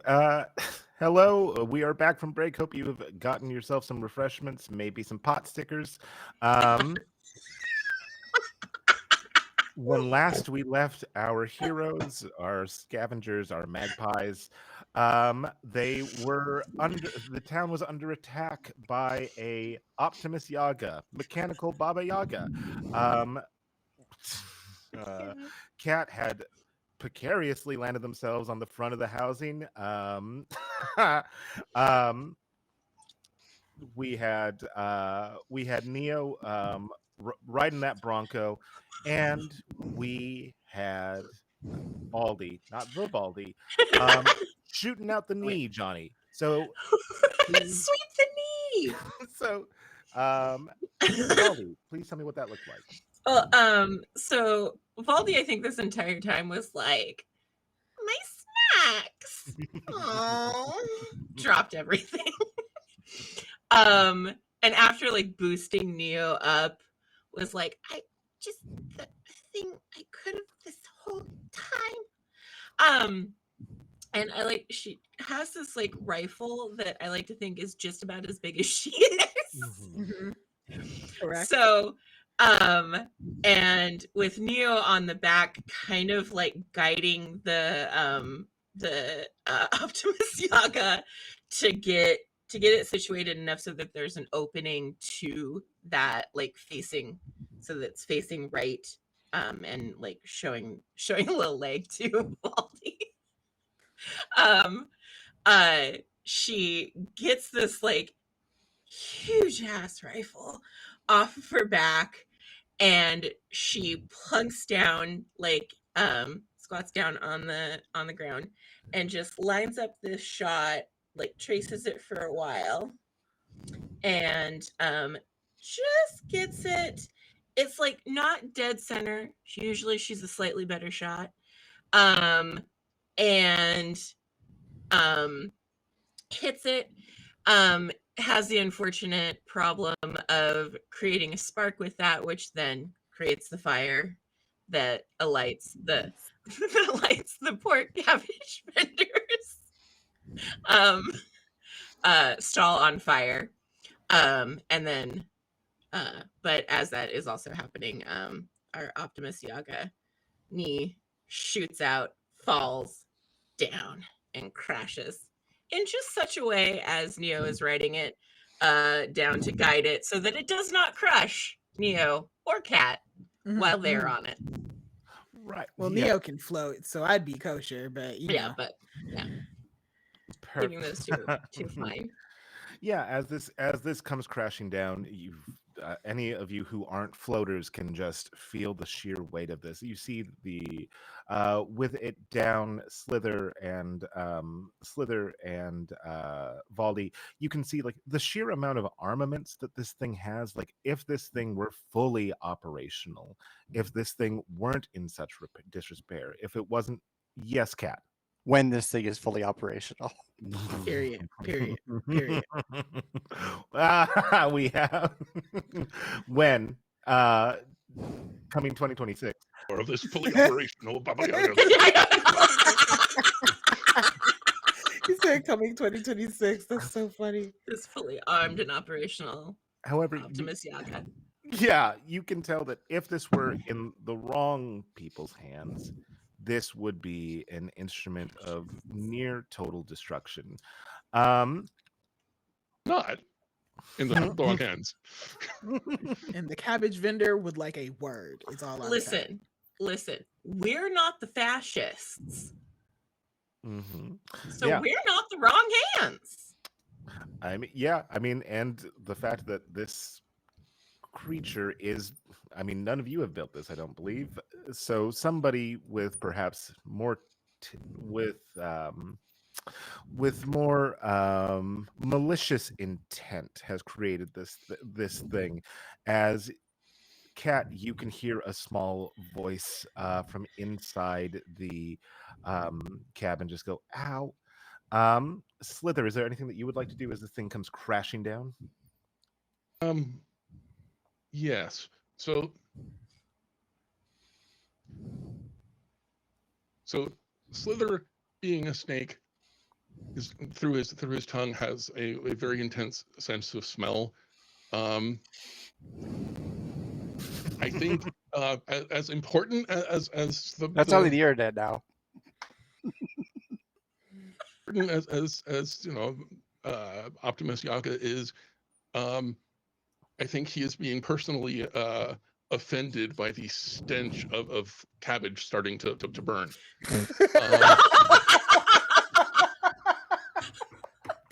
So I have on my list of potential equipment, and I love, by the way, for our audience, I love the way the system works. That here are all the things you might have with you. You have up to 3 of them, up to 5 of them. You can figure out in the moment which ones it is that you have with you. So given what we know so far about this group, we've got at least one chemist, we've got at least 2 pyromaniacs. I think he definitely has a repair kit with him, and I think his repair kit would definitely include a fire extinguisher. So he's going to work on my cabbages. Absolutely. As Slither, offended by the smell of burning cabbage, because who isn't, begins the quick and important work of taking care of the stall that has been sundered.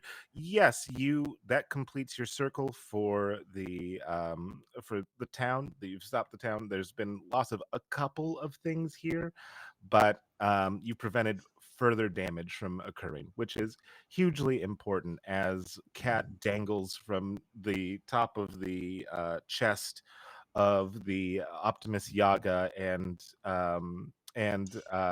Neo is on the back. You and Valdi overhears, as well as Kathy. Ow. I believe you said I could climb up, so I'm climbing up now. Do me and Neo see an entrance from the top? Is there any kind of can see that roof flap access? that was you can see that flap that was opening and closing is currently closed, but you would be able to get in now. Oh, that's on the top. Okay, Yeah. I misunderstood where that flap even was. All right, yeah, I'm going for that. I'm trying to get into my house. Okay. And does Neo and Valdi want to follow in, or do they? Okay, so everybody wants. Yeah, I'm coming in. So yeah, as you follow inside while Slither deals with the cabbages, you enter the cabin. You enter the cabin. You see a red-headed young woman with teal blue skin, which I think you would all know as Asper. She is a little bit thrown around, so a little bit banged up. However, as she sees the 3 of you enter, you get a sense of the size and scale of this place. Like, this is you would get from the size and shape of this, that this can doubles as a tank, and also like as probably like a movable fortress of like a small group of a small cadre of soldiers could live in here for a little while and create more havoc. So it really is going to be Cat's house. It's really looking promising for Cat. Yeah. And listen, when you don't have a dresser drawer to sleep in, you have to try something else. As for you've outdone yourself this time, where did you find this lovely?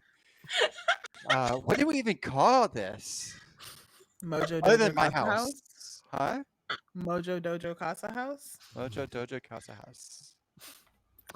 As she's kind of coming back online, she says, "So, I was contacted by somebody. I don't know who, but they wanted some help for some parts, and I thought, well, I could use the money, and so I gave a couple of parts, and then I followed them, and then there's she points to two support beams in a inlet where a fragment of a crystal that you've never seen before is. So I made that. They put it in, and then this thing kind of kind of happened, Uh-huh. and then I think they're Reds. Um, so then I was able to steal it from them, and I was trying to get back to warn everybody, and you're warned, she says. So Is okay, there? Mhm. Were you able to steer it? Like, how do you control it? Well, I'm um, cheat. I just rolled all my dice. kind of, I kind of like. There's a you can see that the it's like a truckers sort of thing, except there's instead of a wheel there's two levers.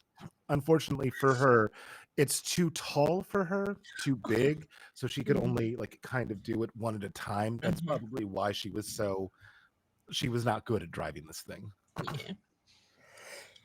Yeah. Okay. Mhm. All right, so I drive now on. so okay, you mentioned there's a crystal that we've never seen before. Hmm. Can I do a thing about that? Sure, what do you want to do? I have 2 dice in Decipher, and I'm nosy. Like that's Neo's entire thing. It's just literally just me, Alex, being nosy. Oh yeah, for Um. sure, So yeah, I'd love to roll some dice about it if I can. we can. Oh yeah, I have 2 dice in here, so we're gonna go with the 2 that gave me the highest numbers last time. Yeah. I got a 6 and a 5. Dang. Okay, so wow. So following up from the intel that Slither got, Mm. you are able to gather that this is probably that power source that was the aforementioned power source. Um, Oh. the fact that a tiny sliver was able to more or less control and power this thing is pretty insane. If you have like a heart-sized version of this, there's no telling What it how can much you could control. do with it. Yeah.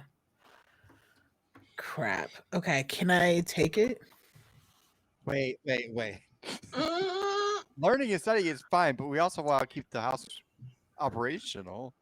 I mean, yes, but also this is very scary technology. And I pull out my whiteboard and start like making a pros and cons list.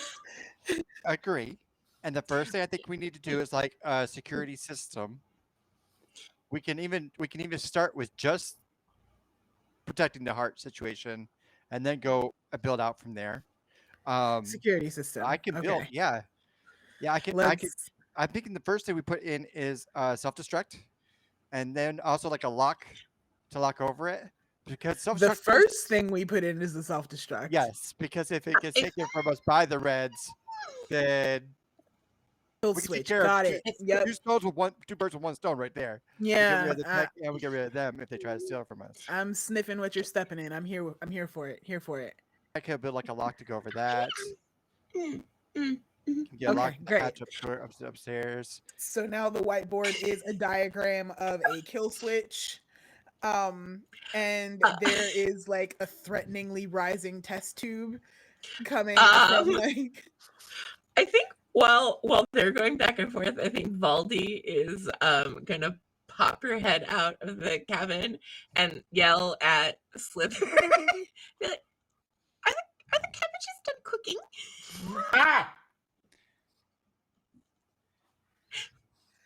They smell okay, but can we add some meat to it? Like just cabbage by itself.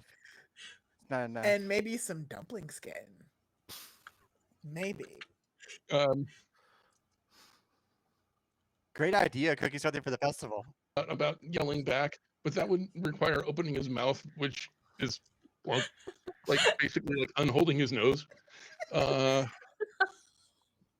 So he's gonna ignore you and dig into the rest of the repair tools and see what he can do about the knee.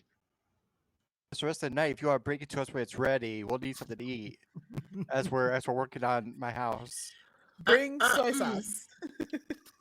Oh, As you guys are figuring out like your late night snacks, Asper's like, A, is Sam okay? B, so there was a lot more. Like you were really interested in that crystal. There's a lot more of it, and they have it. And Uh-huh. I think they're wanting to get. I think they're wanting to. I think they're wanting to go home, maybe, and do Uh-huh. something with it. Yeah. Yeah. All right. Oh. Do you think it would be faster for us to take the house there, or should we leave the house and go back? It is missing. I think the knee's dead. Is the knee dead? It felt bad. Mm-hmm. Mm-hmm. It might be.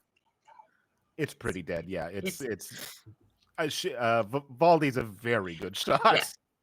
She Valdi's like, it's so dead. Yeah, it's offline, and you can see the schematics behind her that shows that it's no longer reading that it has the knee. It's okay. It's a house. It doesn't need to walk. That hurt. But give me 5 minutes to work up the self-destruct, and then we should get going to where they said the heart was. I'll just take some of the fireworks and a remote detonator. We'll be fine. Nice. Okay, yeah. I mean, like, Remote detonator for the kill switch, of course. For this house, yeah, we're not talking about the next problem. Right. Getting this problem first of all. Of course. It shouldn't take me very long at all. I mean, the fact that Kat talks with such confidence, I fully believe that they'll be able to wire something up. So I'm not going to have you roll. I just think you. It's with harmony if you want me to. Because like this is my thing. Yeah, That's what I'm here for. What was it? Or sabotage technology for the charm hack. Oh yeah, if you want to use your charm hack, feel free. Yeah. Either one. I think I want to try hot fix just so we learn about that and spending harmony and stuff. So I'm gonna spend the harmony on the hot fix to make sure that this problem won't be a problem for us anymore. So that what did we say that was before? Shape?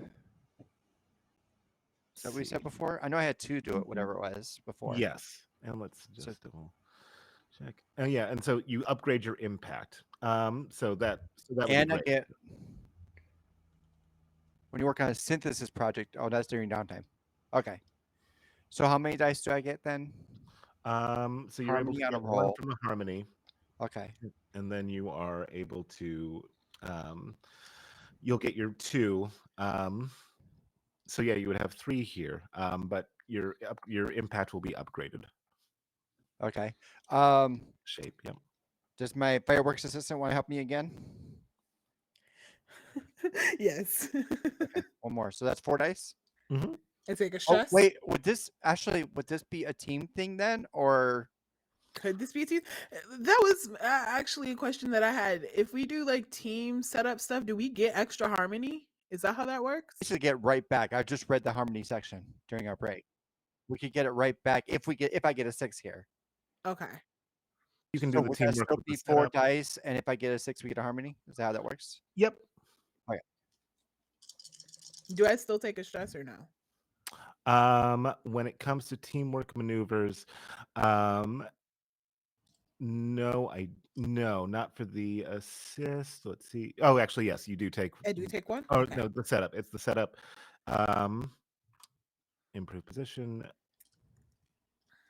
Okay, so yeah, so to do the setup, you would have to choose a skill for you to roll, and if it's successful, then it gives it improves the impact. Okay. So what skill are you using to help Kat? Okay, probably Decipher, because that's the one that I have the most dice in outside of Tune. And also because we're conducting experiments, figuring things out, analyzing data, I'm good at that. So I'm gonna roll 2 dice, yes? Cool. Be nice to me. I got 2 4s. Okay, so yeah, I would say that probably due to the sheer amount of things that you are, the sheer amount of things that you are processing right now, because it's been a lot. You've been a quick study over the past 30 minutes, right? Or 40 minutes. I would say that you're able to do your action, which is help Kat figure out how to hotwire this thing or how to sabotage this thing with a kill switch. requires it'll take a stress from you though. It'll take a stress. Hmm. Okay, so I'm One. rolling 4. Bada bing. Yeah. 4 dice. 5, 4, 4, and 1. Crap. Yeah, I can't roll. Oh yeah, I So can put another thing in here. you are able to get it all together. You are able to um, have a kill switch. The because I imagine that with the kill switch, how did you want the kill switch wired up?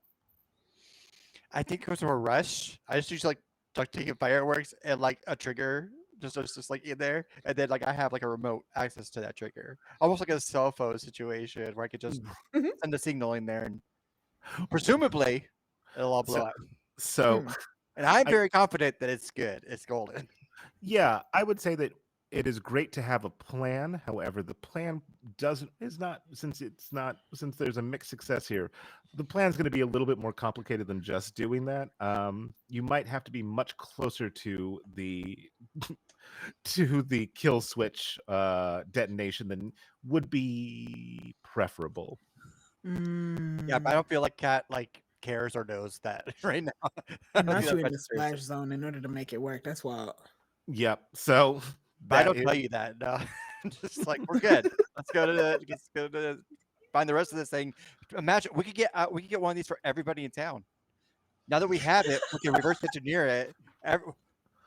We could make everybody safe. And if we have to get mobile because the Red Imperial Army comes in, we can just They have legs. Right, right, yep. right. Okay. So it is a house. It does need legs. This is new information. Typing on the smart slate. Let's get the other power sources for the rest of the houses. Let's just Roger go. that and disappears. Before we head off to find the others, number one, even if this thing is down a leg, can we at least like crawl it out of town so if we do blow it up, we aren't destroying the whole town? yes, absolutely. Yes. Maybe we were even doing that while I was setting up the kill switch. Yeah. Well, figuring it out while you were setting up the kill switch. I don't Yeah. think we were trying to lurch the thing while you're hooking up explosives. But the other question is, now that we have a sliver of this power source, is there anything that Neo and Slither can figure out about it? Is there a way to shut it down? Can we figure out, basically like its equivalent of like an EMP? Is there something we can learn here that we can use against more of this? Huh. I love this. That's such a fascinating question. Um, I'm gonna. I'll give you a mechanical option for it. I have a starting ability called Long Thought. When your crew faces an obstacle, you can spend Harmony to help overcome it. Describe an opportunity you arranged in advance. Anyone who makes use of it to solve the problem gains +1 impact. That's Oh. basically like Blaze in the Dark, intended to be used in the moment for. I did this earlier. I'm using it backwards, saying I'm setting this up now for later. Narratively, this is Chekhov's kryptonite, right? Or whatever we're figuring out here. I A have a phaser, really. question. Okay. Is this little red crystal, is that transcendent? Is it a transcendent artifact or is it radiant artifact? Transcendent. So your boy has something cute. I have a special ability, charm sight. You can push yourself to do one of the following: temporarily enhance your senses to pierce solid matter or view the past of a transcendent artifact or location.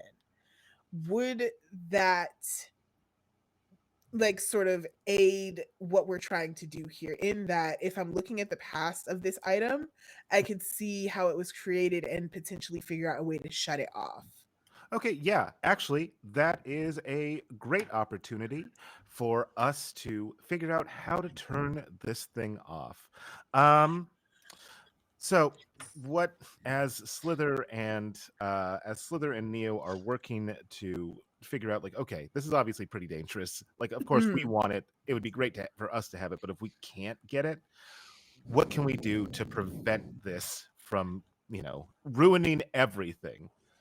And actually, real quick, your specialty as the Magpies is graviton, right? Gravitron stuff. Anti-gravitron anti-gravitron engines, and our special, our specialty is anti-graviton engines. Just to get on top of the thing. Yeah, absolutely. I think what you are able to discern as you are both as Slither, is he still covering his tongue so he doesn't smell the cabbages wafting through the air? If he's inside the Optimus Yaga now, I'm assuming he is far enough away from the booth that it's not, going straight into the stink. So into the stink is so funny. So what you would be able to figure out is that this power source does have an automatic off. It is something that it is something of this world. I think it's something that is really kind of overlooked. It is for some reason it reacts incredibly poorly to neutrino fruit or nebula fruit, the one that Neo was it seems that the seeds or the harmony of that sort of the harmony within the seeds of the nebulana fruit are interferes with this in such a strange way that causes it to become inert. Interesting. Oh my god, Neo is about to become a jelly chef. Nebulana jelly is what's gonna take down the Red Army. Fuck fascists, eat jelly. Like that's the campaign. Thanks so much for coming, guys. Just so I'm certain that I heard what you said fuck fascists with jelly? No, fuck fascists, eat jelly. Got it. Okay, yes. Okay. I mean, but also if they consent, I guess. I don't think that's the message we want for this. Yeah. No. I don't think that falls in line for Twitch guidelines. I think we should you might be canceled now.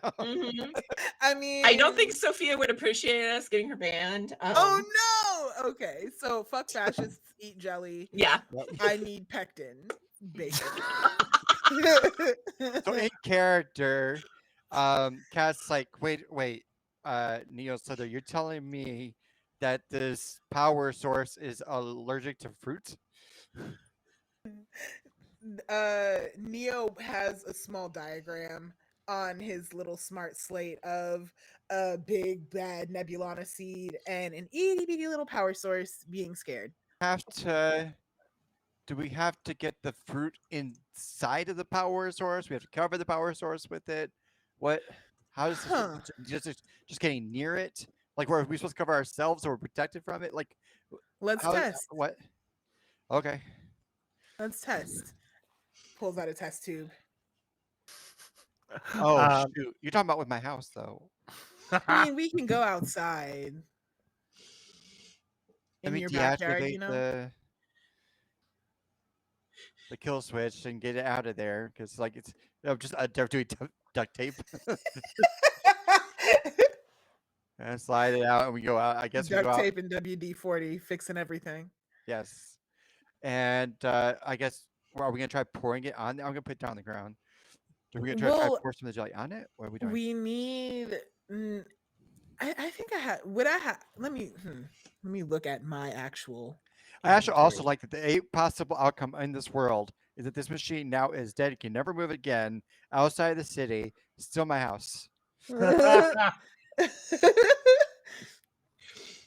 get you a little sign. Oh, okay. So I can have No dogs allowed. no. I So think Valdi's just like, but foxes. Oh no, you're fine. aw, you know, foxes are great. Yeah. I think I have a survival pack, and it has like rations in it, but Neo doesn't eat. Neo just like, I don't know, photosynthesizes or something. But anyways, I have rations is my point. And in there I can have some of the Nebulana fruit. If I put that in my loadout, would that make sense? Could I do that? Fuck yeah. For stem, like, was that the fruit the stem was taken from you earlier? Like, do we need to go back to stem to get some more? We can just go find our good friends. A stem. Yeah, we do need to figure, okay, but we need to figure out where stem is anyway. That hopefully will tell us how much we need and also possibly give us a delivery mechanism. Oh. One of my options for gear from my playbook is a recon beetle. It's a little drone that looks like a bug. And I'm thinking if it, like, basically like pollinating a flower, grabs a little bit of the fruit and goes and lands on the sliver of power source, is that enough to have an Yeah, effect? I like this. I like your whole jam here. No pun intended. I like your whole jam here. Yes. Yeah, I think what with your can you give me the name of that reconnaissance beetle? Was that it? I'm sorry, it's called a recon beetle. Yeah, with your recon beetle using the jelly from Alex from Neo's Nebulana rations fruit. that they keep, even though they photosynthesize, they which I think that's just a great detail. Um, it looks like it has to be the crystal has to have nothing exposed to the element, to any outside element. So it has to be like fully submerged in the jelly. Oh. We're really doing jelly cannons. This is wild. Okay. Hey, it's fine. It's perfect. This is perfect. You have a sharpshooter. Oh. What did you do, Elliot? What did you do? Ghostbusters. We'll have a backpack. Yes! Yes! Lemiere, him! Oh, that's great. Oh, that's great. Big fan. We know that there's a booth here specifically for cabbage. Is there a booth for this fruit so we can get in quantity? I mean, See? we know people who collect them.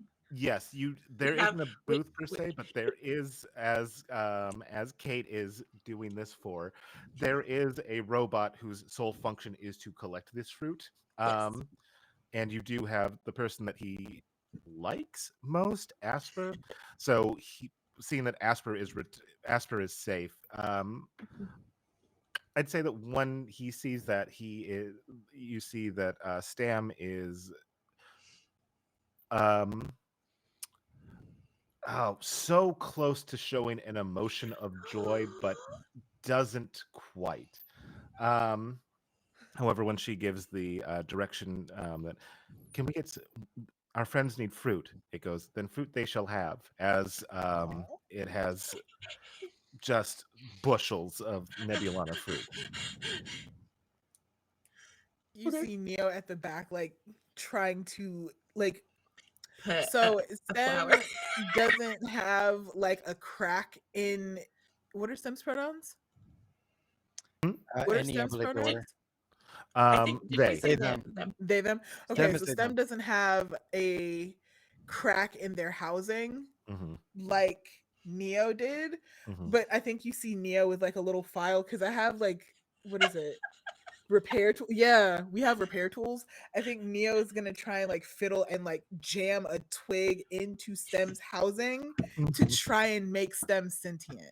Okay, yeah, for It sure. never works, but that is a thing that Neo has been trying to do this entire time. That's part of the reason that they stuck around as long as they have.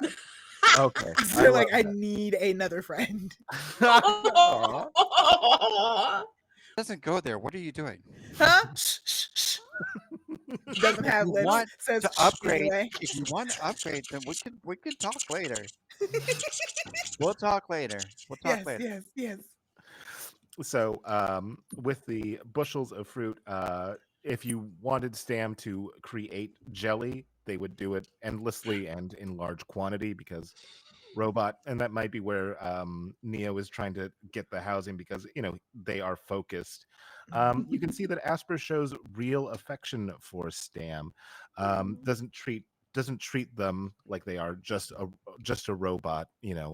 She apologizes to her Stam that she was gone for a little while, and that but we gotta help our friends deal with this huge problem. And he goes, then help they shall have, as he creates four four not proton packs of Nebulana jelly.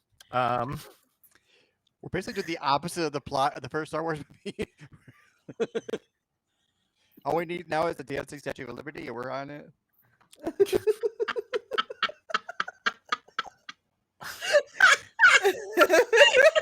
that's very good. Takes me high. Sorry. Um,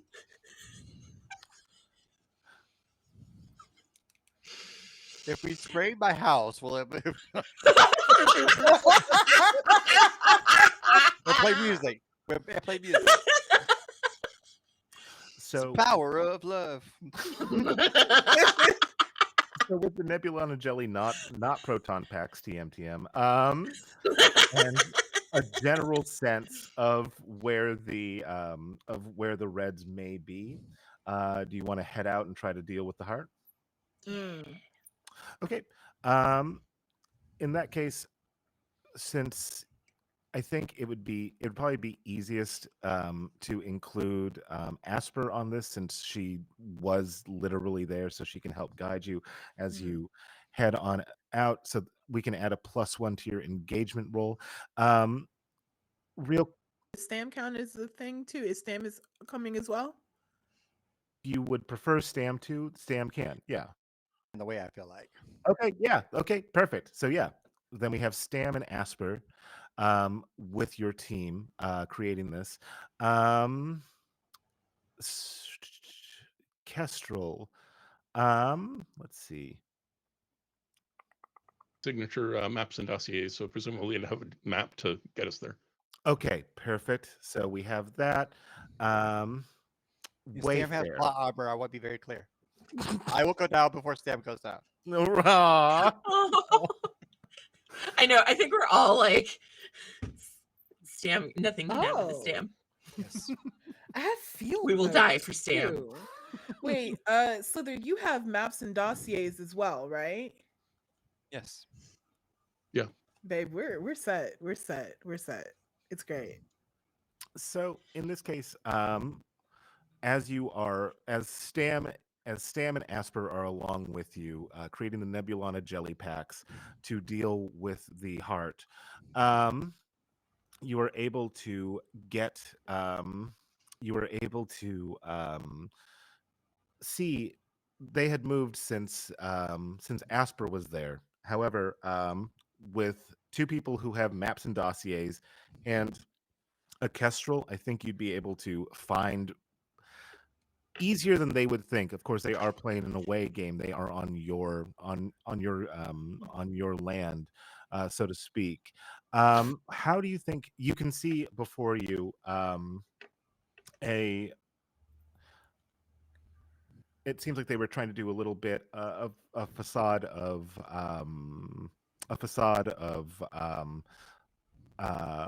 just simple folk. You can see a caravan of about 4 hovering vehicles going in a straight line, back to back to back. Asper is able to point to the one that she believes has the heart. It is it unsurprisingly, as you take a closer look, it looks to be the third in the line, and it is the most. It is definitely the most armored. Um, What do these vehicles look like? Are they like wheels, like trucks with on wheels, or they walk? um, there's slight graviton energy use to them, so they are hovering just a little bit. They cast a neon blue glow against the ground. The windows are all blacked out, so you can't really get a good sense. Vivaldi, fudge. We love a classical music loving baddie. We do. Yeah, we do. Yeah, with Vivaldi, The season. Right. I think if I could right now, I would shake your hand, Slither.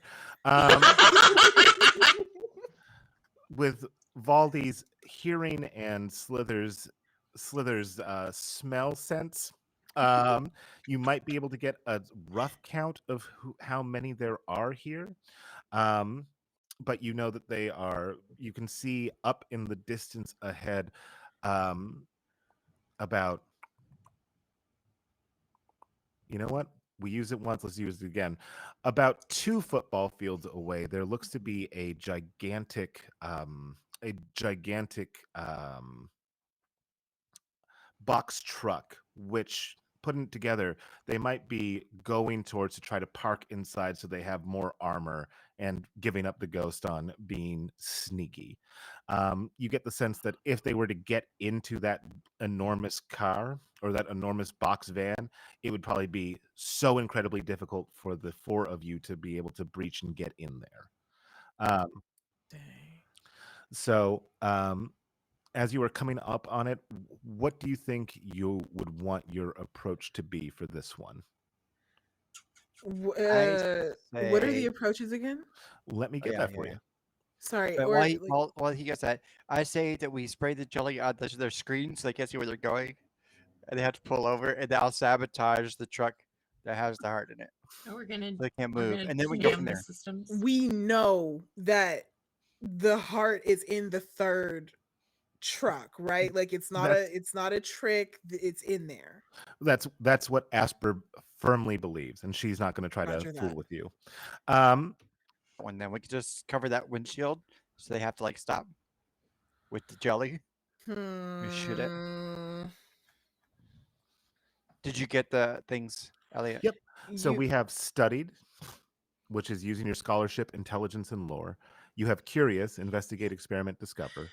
Patient, be slow, thoughtful, and thorough. Rapid, act fast.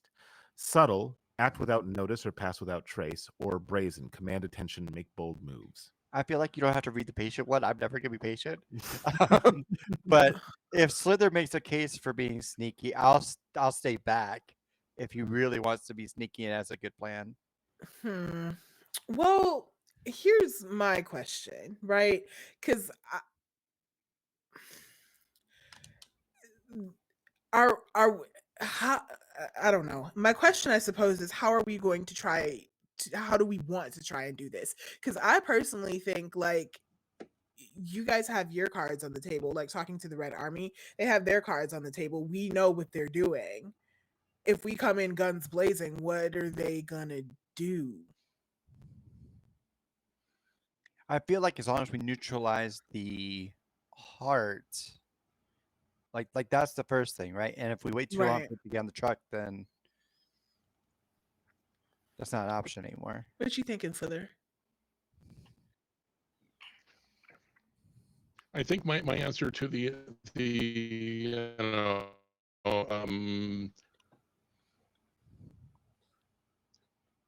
my concern about the brazen bold approach is we've seen what they can do with a sliver of this thing. If they've got the whole one and they see us coming, who knows what else is in that What else? vehicle that I they can see. power with the whole thing. That's fair. That's Ooh, very what else fair. is You know, in it's kind of there? like charging at a truck They that's can carrying a nuke. power it.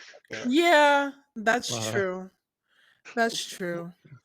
would this be My studied logic, I since guess, we've was just like already to done kite some everybody. research? Sorry, go ahead. No, I'm sorry.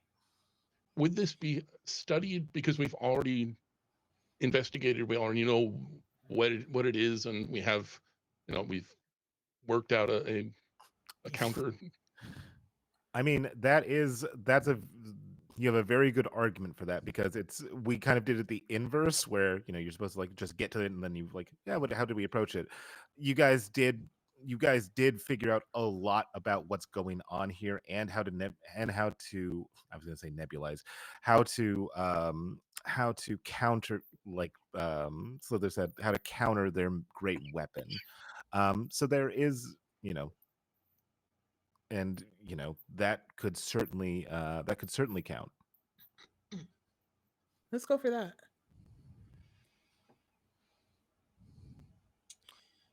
The approach actually like affects. So I don't know if then we'd be. You have their It gives kryptonite. like heist, right? So Yeah. if we come in like boom and like just start shooting at everything and everybody, then like that's the way that we're going about And we it. do want the heart, so I definitely think But I Slither do should like take the the lead. idea of being calculated about this Mhm, and trying to be in and out as quick and quietly as possible. mhm. So, do we want to treat it more like a heist Ooh. and sneak in? Sneaking? Yeah, because there's a sneaking one. Yeah. I feel like since this is There's Slither's thing, I feel like two I would be sneaking. letting Slither take the lead on this. So wait, quick question. If we do a studied approach, do we get like an advantage of some kind from knowing our enemy basically? Um, yes, you you would have an advantage, and also when it comes to your approach, like you have bonuses because like you have two people who are helping you. It's that same thing that we used before, which is the approach is clear, and you have exploits. You have an approach that exploits something about this mission's circumstances. So you would have advantages when it comes to the role on like how are you going to engage and like what ground are you going to be on. Plus like you do know quite a bit about what they are trying to do. Mm, okay. We also Well, figured out how to neutralize it with this jelly. Is there a way to do the opposite? Did we figure that out? I don't think to like so. crank it up to Yeah. 25. To make it blow them up in their trucks? Yeah, with that was something we happen to I do learn have along the charm way. sight. That is a thing I could question. What do you do with the spicy nebula fruit jelly? Oh, and we left the habaneros at the house.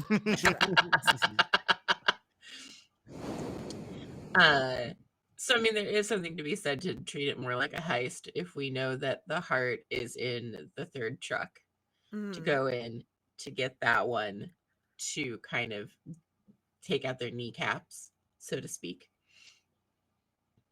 and go for that. Heck yeah. Established the Slither Bond is decked out. He's Slither Bond! Ta-da. Slither Ta-da-da. Bond! Is this my first time hearing that? That's great. Okay. Bond, Slither Bond. Okay, so we have that approach. In that case, we're going to go through the major advantages and major disadvantages that you have on this. So we start with one. Is the approach clear and straightforward? You know that you know that it's the third one that you want to attack. You know that you know that you want to get it, or if you don't, failing to get it, you want to neutralize it. So I'm willing to go with that one. If the approach exploits something specific about the mission circumstances, yeah, defo. If a third party's action would benefit the crew's approach, you have two third party members. Jelly. Yeah. Yeah. So Chili. one, Someone two, told us three. it was in the third truck. Yeah. If a friend, contact, or community member can help you with the mission, yes. And then do you have a relevant foundation or ability to this? Foundation or ability. I would Wow. One, say two, three, for four. Because you guys are you are currently at 5. We're at 5. Okay, let me look at our. I mean, our whole plan is built on my starting ability Wait, about Yeah. creating an we opportunity for haven't later. used our special ability. Well, it's a resistance thing. Yeah, Never because mind. we Sorry. have. We'll do. So we have As using an ability, or if we've already counted that in other ways already. So I don't see anything else. I don't know. It maybe. Well, back chatter network wouldn't necessarily help us with this. not right now, but I would be willing to give the Slither's ability as another one. So that would put you at 6. Wait, what was Slither's ability? Sorry. advantage for well, Yeah. using an advantage that I set up earlier, but we're approaching it Yeah, backwards. the flashback. Okay, cool. Yeah. Yeah. So that gets Alright. us. But we actually acted out the flashback, which is just So we have 6. Now I'm going to go through the major disadvantages. If the approach is complex or relies on many different factors, I believe that you do have another factor, which is it's guarded. You don't know how many people are there, so I'm going to take one away. If the approach is impeded by something specific about the mission circumstances, no. If a third party's actions would hamper, no, you're friends with them, and you're, as far as I understand, you're all willing to die for Stam. Stam. Yeah. If a rival or enemy is interfering with your crew's approach specifically, no. For hidden complications relevant to this approach, there might be, but I'm not going to say either way. So I'm going to roll this. Well, okay. I mean, well, okay. Congratulations for the second time. You have a controlled approach. This means that you start with the advantage because these idiot fascists don't know what's about to hit them. It's gonna be jelly, baby. Okay. Period. Period. Bright green jelly. Yeah. Fuck fascists. Period. Eat jelly. So you have these. You have the envoy of cars. How would you like to approach this? What would be your first step towards getting or neutralizing the heart? And then there is Till the Bad Heart for me.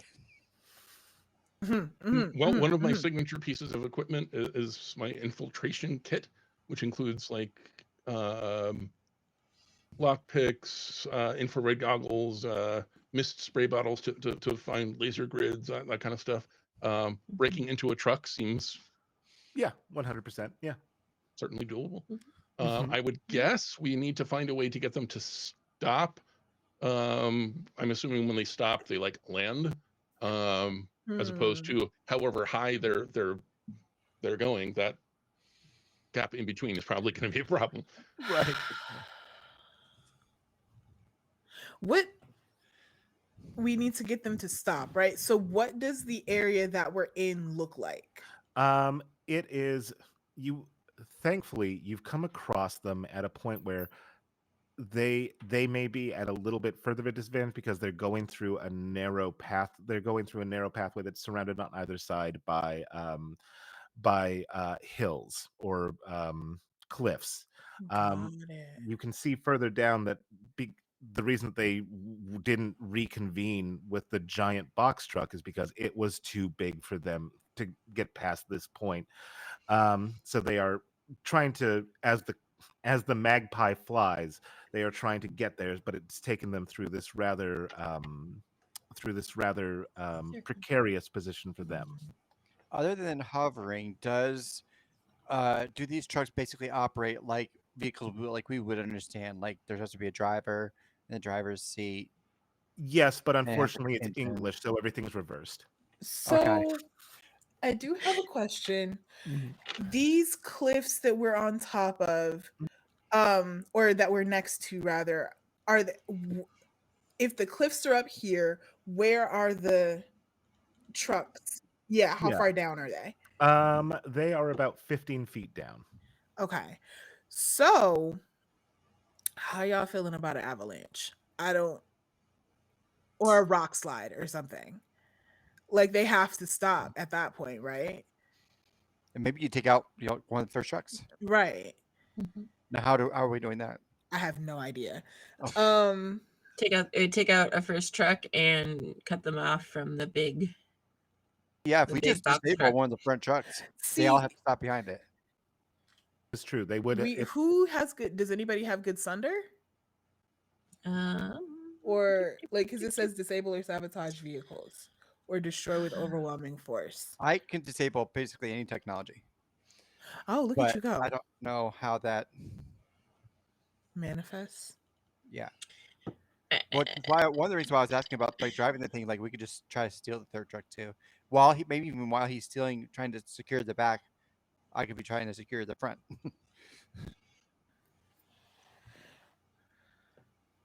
If nobody else has good sunder, I can Sunder? have 2 in sunder. I don't have It'll any cost me sunder, some strength, some stress.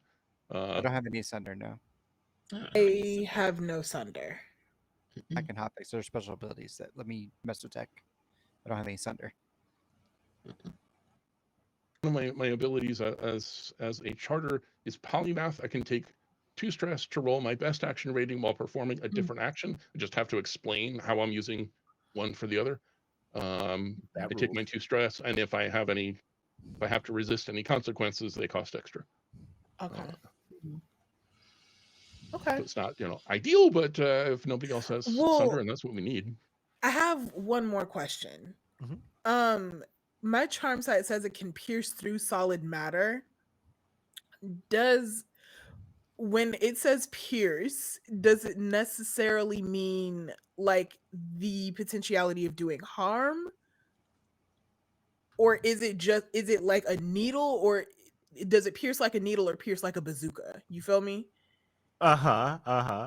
So you have charm sight. You may temporarily enhance your senses to pierce solid matter.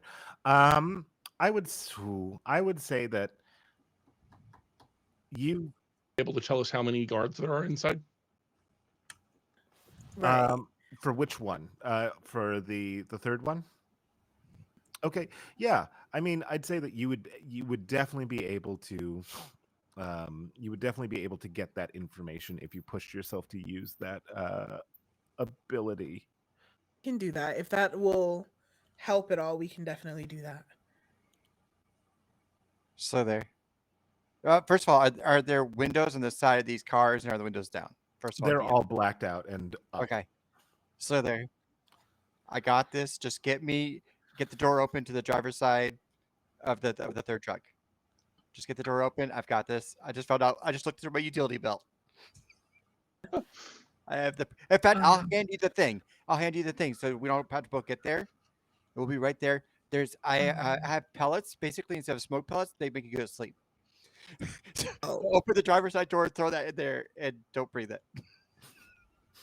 Guys, don't breathe in. So I guess just. They're called somnic smoke.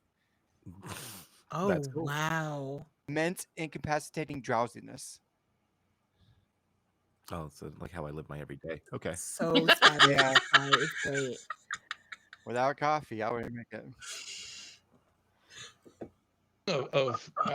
I'll trade you actually. If you can. No, is this a real trade, or is this when you told me it was a trade, but you actually took both things? This is actually a trade. One of the options in under my playbook gear is a mirage projector, basically like illusion spell. So if I give you one of those, we don't have to create a rock slide. We can make it them look like one? see a rock slide. Ooh. Done. Yes. Cool. The babes are back. Let's do it. So, as I'm understanding it, a projection of a rock slide. Cool. Okay, so Hopefully this time on the brakes. yeah, let's see. This is dope. Let's see. So, I mean, that sounds like a connect. Does it say what it has to use to create that? A device which projects high-fidelity three-dimensional holograms. They can get about as large as the average-sized room, but not much bigger. Okay, so It's abstract here. Yeah, Yeah. absolutely. Okay, so the first action that you take is creating a fake rock slide. Um, so as so what does that look like, Slither?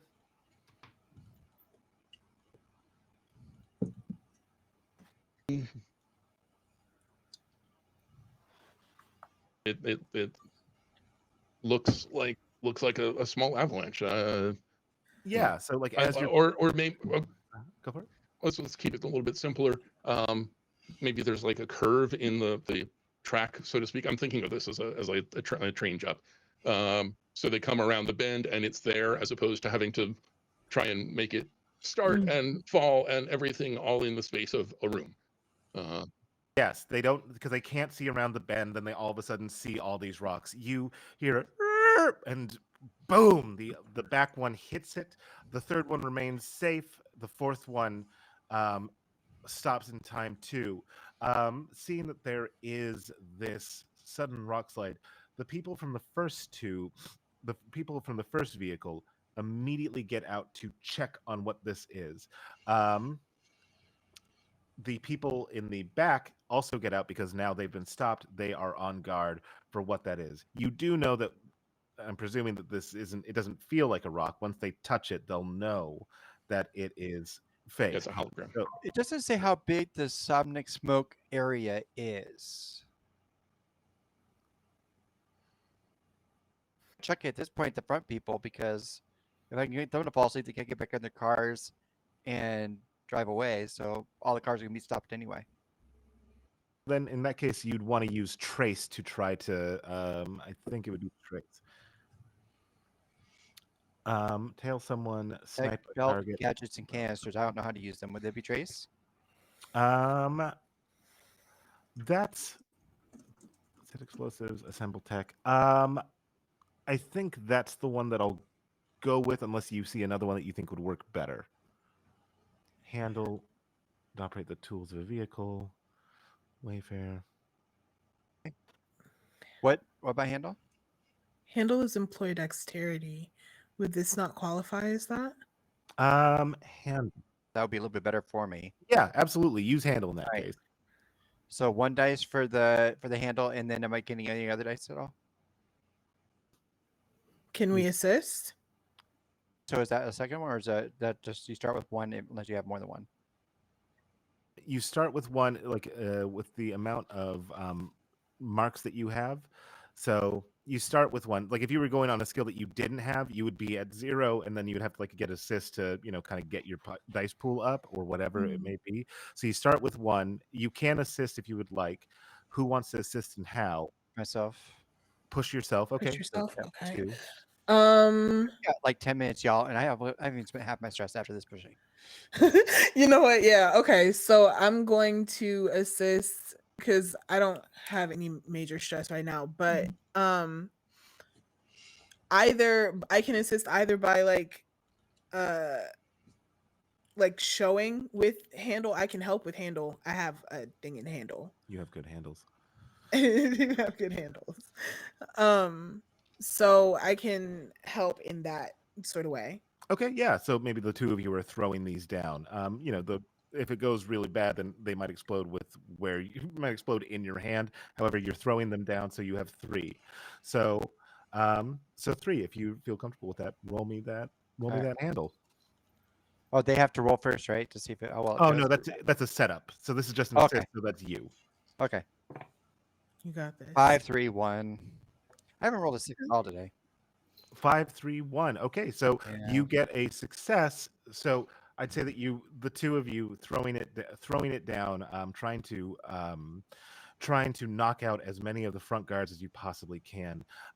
It starts to go off. It seems like one of the guards in the front immediately knows what this is and goes, "Oh shit!" and jumps into the car as soon as possible and starts the engine. That's Seeming like fine. We're not worried about that one. We're worried about over Yeah, there. he can go. yeah, of course. If he goes Everybody forward, else is gonna go. yeah. So if he goes forward, And he's panicked. We need to kill him. Okay.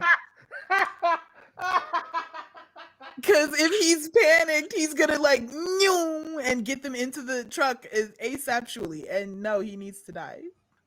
Yeah, I'd say like as he sees the Somnic and he immediately marks it, he yells out to the rest of the convoy, "Attack! We're under attack!" As he goes and slams the door, and you see him Son of starting to a hover. biscuit. Do I have a gun? Mhm. I have a spark shot weapon. I have a Yeah, you're sharpshooter right here. Yeah. So yes, I will go for sharpshoot with one of the following attack from blah blah blah blah blah. Yeah, so I will do the thingy mabob and try and push myself to give myself an extra one. For that, so I'll roll 2, I guess, then, if I push myself.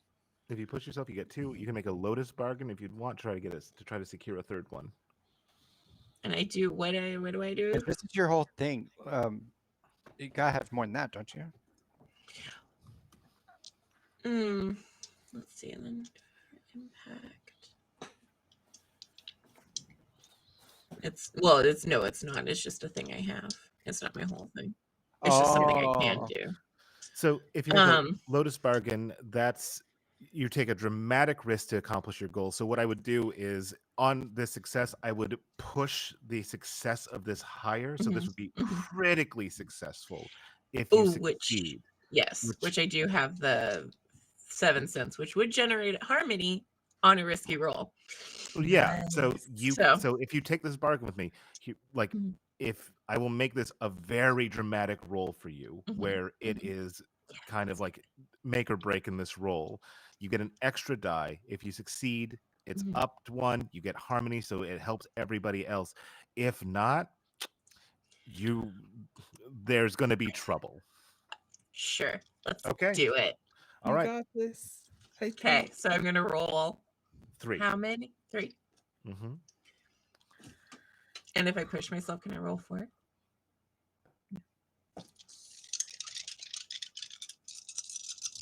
Thanks. We'll see. Come on.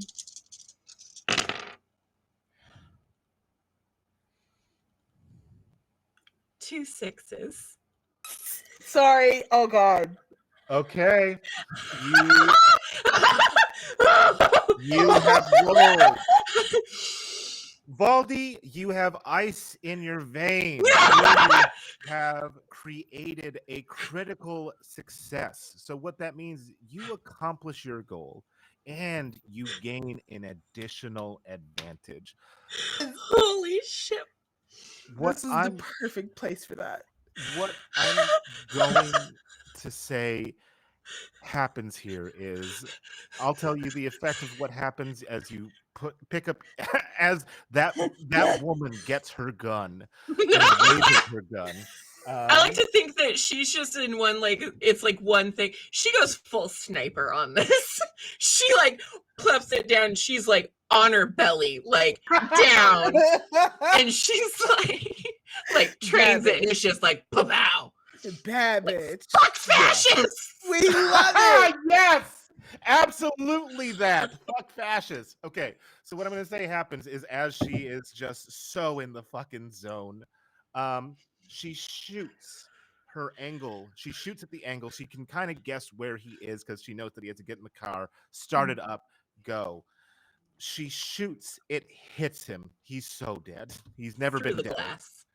Through the glass, but not only that, from the angle in which she shot, she hits the engine of the car, causing it to explode.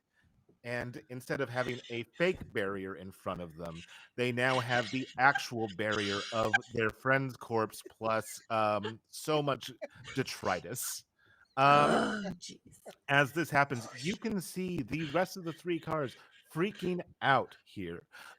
You can feel that you have, if you were, you are in they are in a panic. What would you like to do? I'm going to use this moment of extreme distraction. And sorry, hang on a second. Valdi, that was clutch as heck. I know, like my heart. I was like, my heart was pounding out my chest, and I was like, "Oh God, that's 2 6s." That was dope as shit. Use that distraction and the infiltration kit to pop open the sorry boss, gonna pop open the back door on the third, throw in the sleep thing, give it a moment just in case there are any guards still inside. Yeah. And then holding breath. See Okay. if I can grab the power source and go, great. If not, I will douse it with jelly. I'd say in that case it'll be the same thing that we used when Neo and Kat did it. So that was your handle to get in. Well, let's see. Actually, shadow is your thing, so let's make you use your shadow to pop open. Because I'm going to just say that you know how to do this. You're a reformed thief, but you know this well enough. Use your shadow. Get there. Be silent as the night. Take out these fools. So, is 2. Is my infiltration kit? Your infiltration kit. Yeah, we can say that. Yeah, sure, that works for me. Yeah. The door open without Yeah. manhandle it or anything. Yeah. Is that another one? I don't, since that's part of the plan, I'm not going to use it as also a bonus because that's part of what we're doing. But Okay. yeah, go for An excuse though to consider that help. Yeah, I would consider that help absolutely because they are, yeah, they are Yes. supplying it for.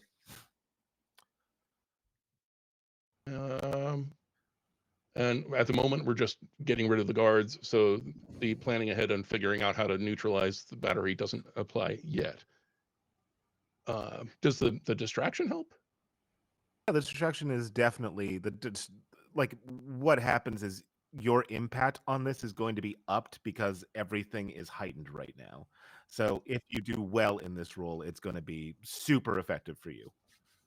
Not a 5th die, it's Yeah. just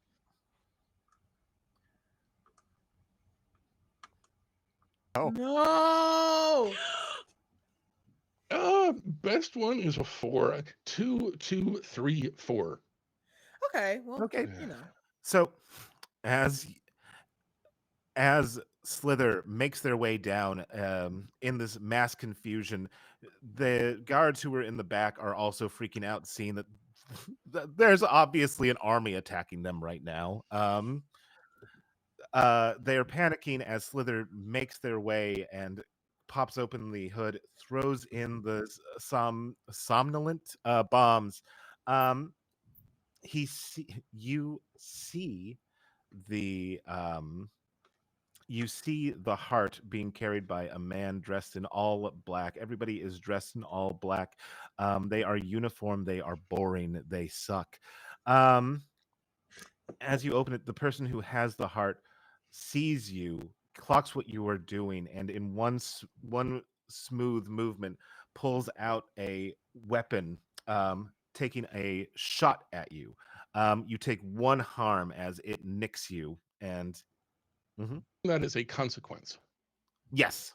In which case, I can attempt to resist it. Absolutely, you which can. we haven't actually shown the audience yet. So yeah, so resist.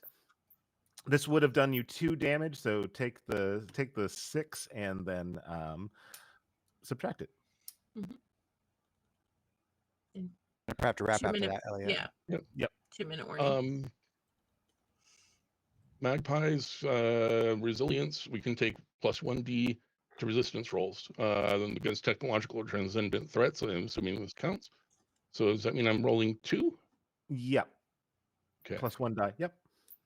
All right. Best one is a 5, so I take 1 point of stress.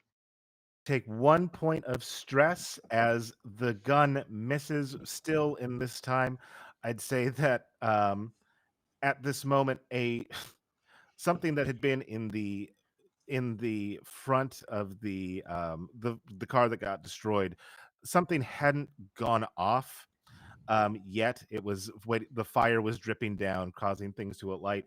causing yet another explosion, which rockets this person forward, and the heart comes flying out. Um, it is in the air. Um, you are able to catch it. Um, you're able to catch it, and you know that you can get out of here right now due to the discombobulation with that moneyed sniper shot.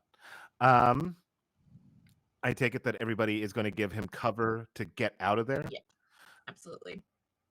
As you take the cover, and I'm just going to do a quick wrap up because we are at time. Um, as you scramble up and you immediately get in, that you can see that maybe their materials were a little bit shoddy because that fire that was going on, the bigger box truck is racing towards them, trying to secure them. However, it doesn't work. They are stuck here. You know that they will probably be exposed for what they did here and what they are trying to do. So more people will have understanding of what's going on. As you secure it for your own purposes, the heart, um, all together with a heist that went well, um,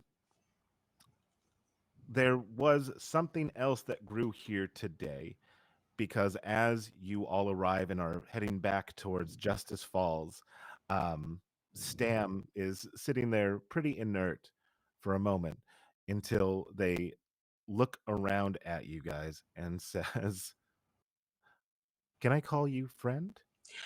Yes! Yes, you can, Sam! Thank you so much for everybody for playing and watching. I would love to give a round of applause for our players and to give one last sign off before we have to go. So, Tiger, tell them who you are. D Tigertron, Blue Sky, Twitch, and YouTube. I will stream again once my health gets better, and invite me to be on these things. I want to play more role playing games for charity. Next. Mhm. Absolutely. Slither was Hi, played I'm by. Steve. You can find me on the socials at Tall Halfling, sometimes Tall Halfling RPG. Today I've been your charter Slither, who is going to reward our new friend by giving him back all the jelly that we didn't actually end up using. Okay.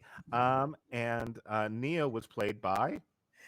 Hey, howdy, hi, y'all. My name is Alex. I use they, them pronouns. I had such a blast here. You can find me bopping around the internet streets under Alex AMA underscore.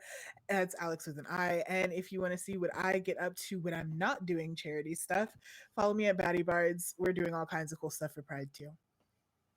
Rules. And with Deadeye, with a Deadeye Fennec Fox, Fucking Baldy, icon. played by. Hi, I'm Kate. You can find me at Antivan Ruffles, like pretty much everywhere. And when I'm not, shooting fascists on charity streams, not in real life because that might be bad. Don't condone that. Murder's bad, kids. You can find me on What's Your Damage with Elliot, and you can find us at places on our link tree if you need links for stuff, or wherever you listen to podcasts. And you can find Elliot on Blue Sky at Elliot Rose, and on Threads at Rosecraft GM. There you go. Thank you for the plugs, Kate. I've been your master of ceremonies. Thank you so much. This has been a great time. Stick around because right after us is Wicked Lies and Alibis with Mary. So thank you so much. Keep donating. Fuck fascists forever. Fuck fascists Yeah. forever. Hell yeah.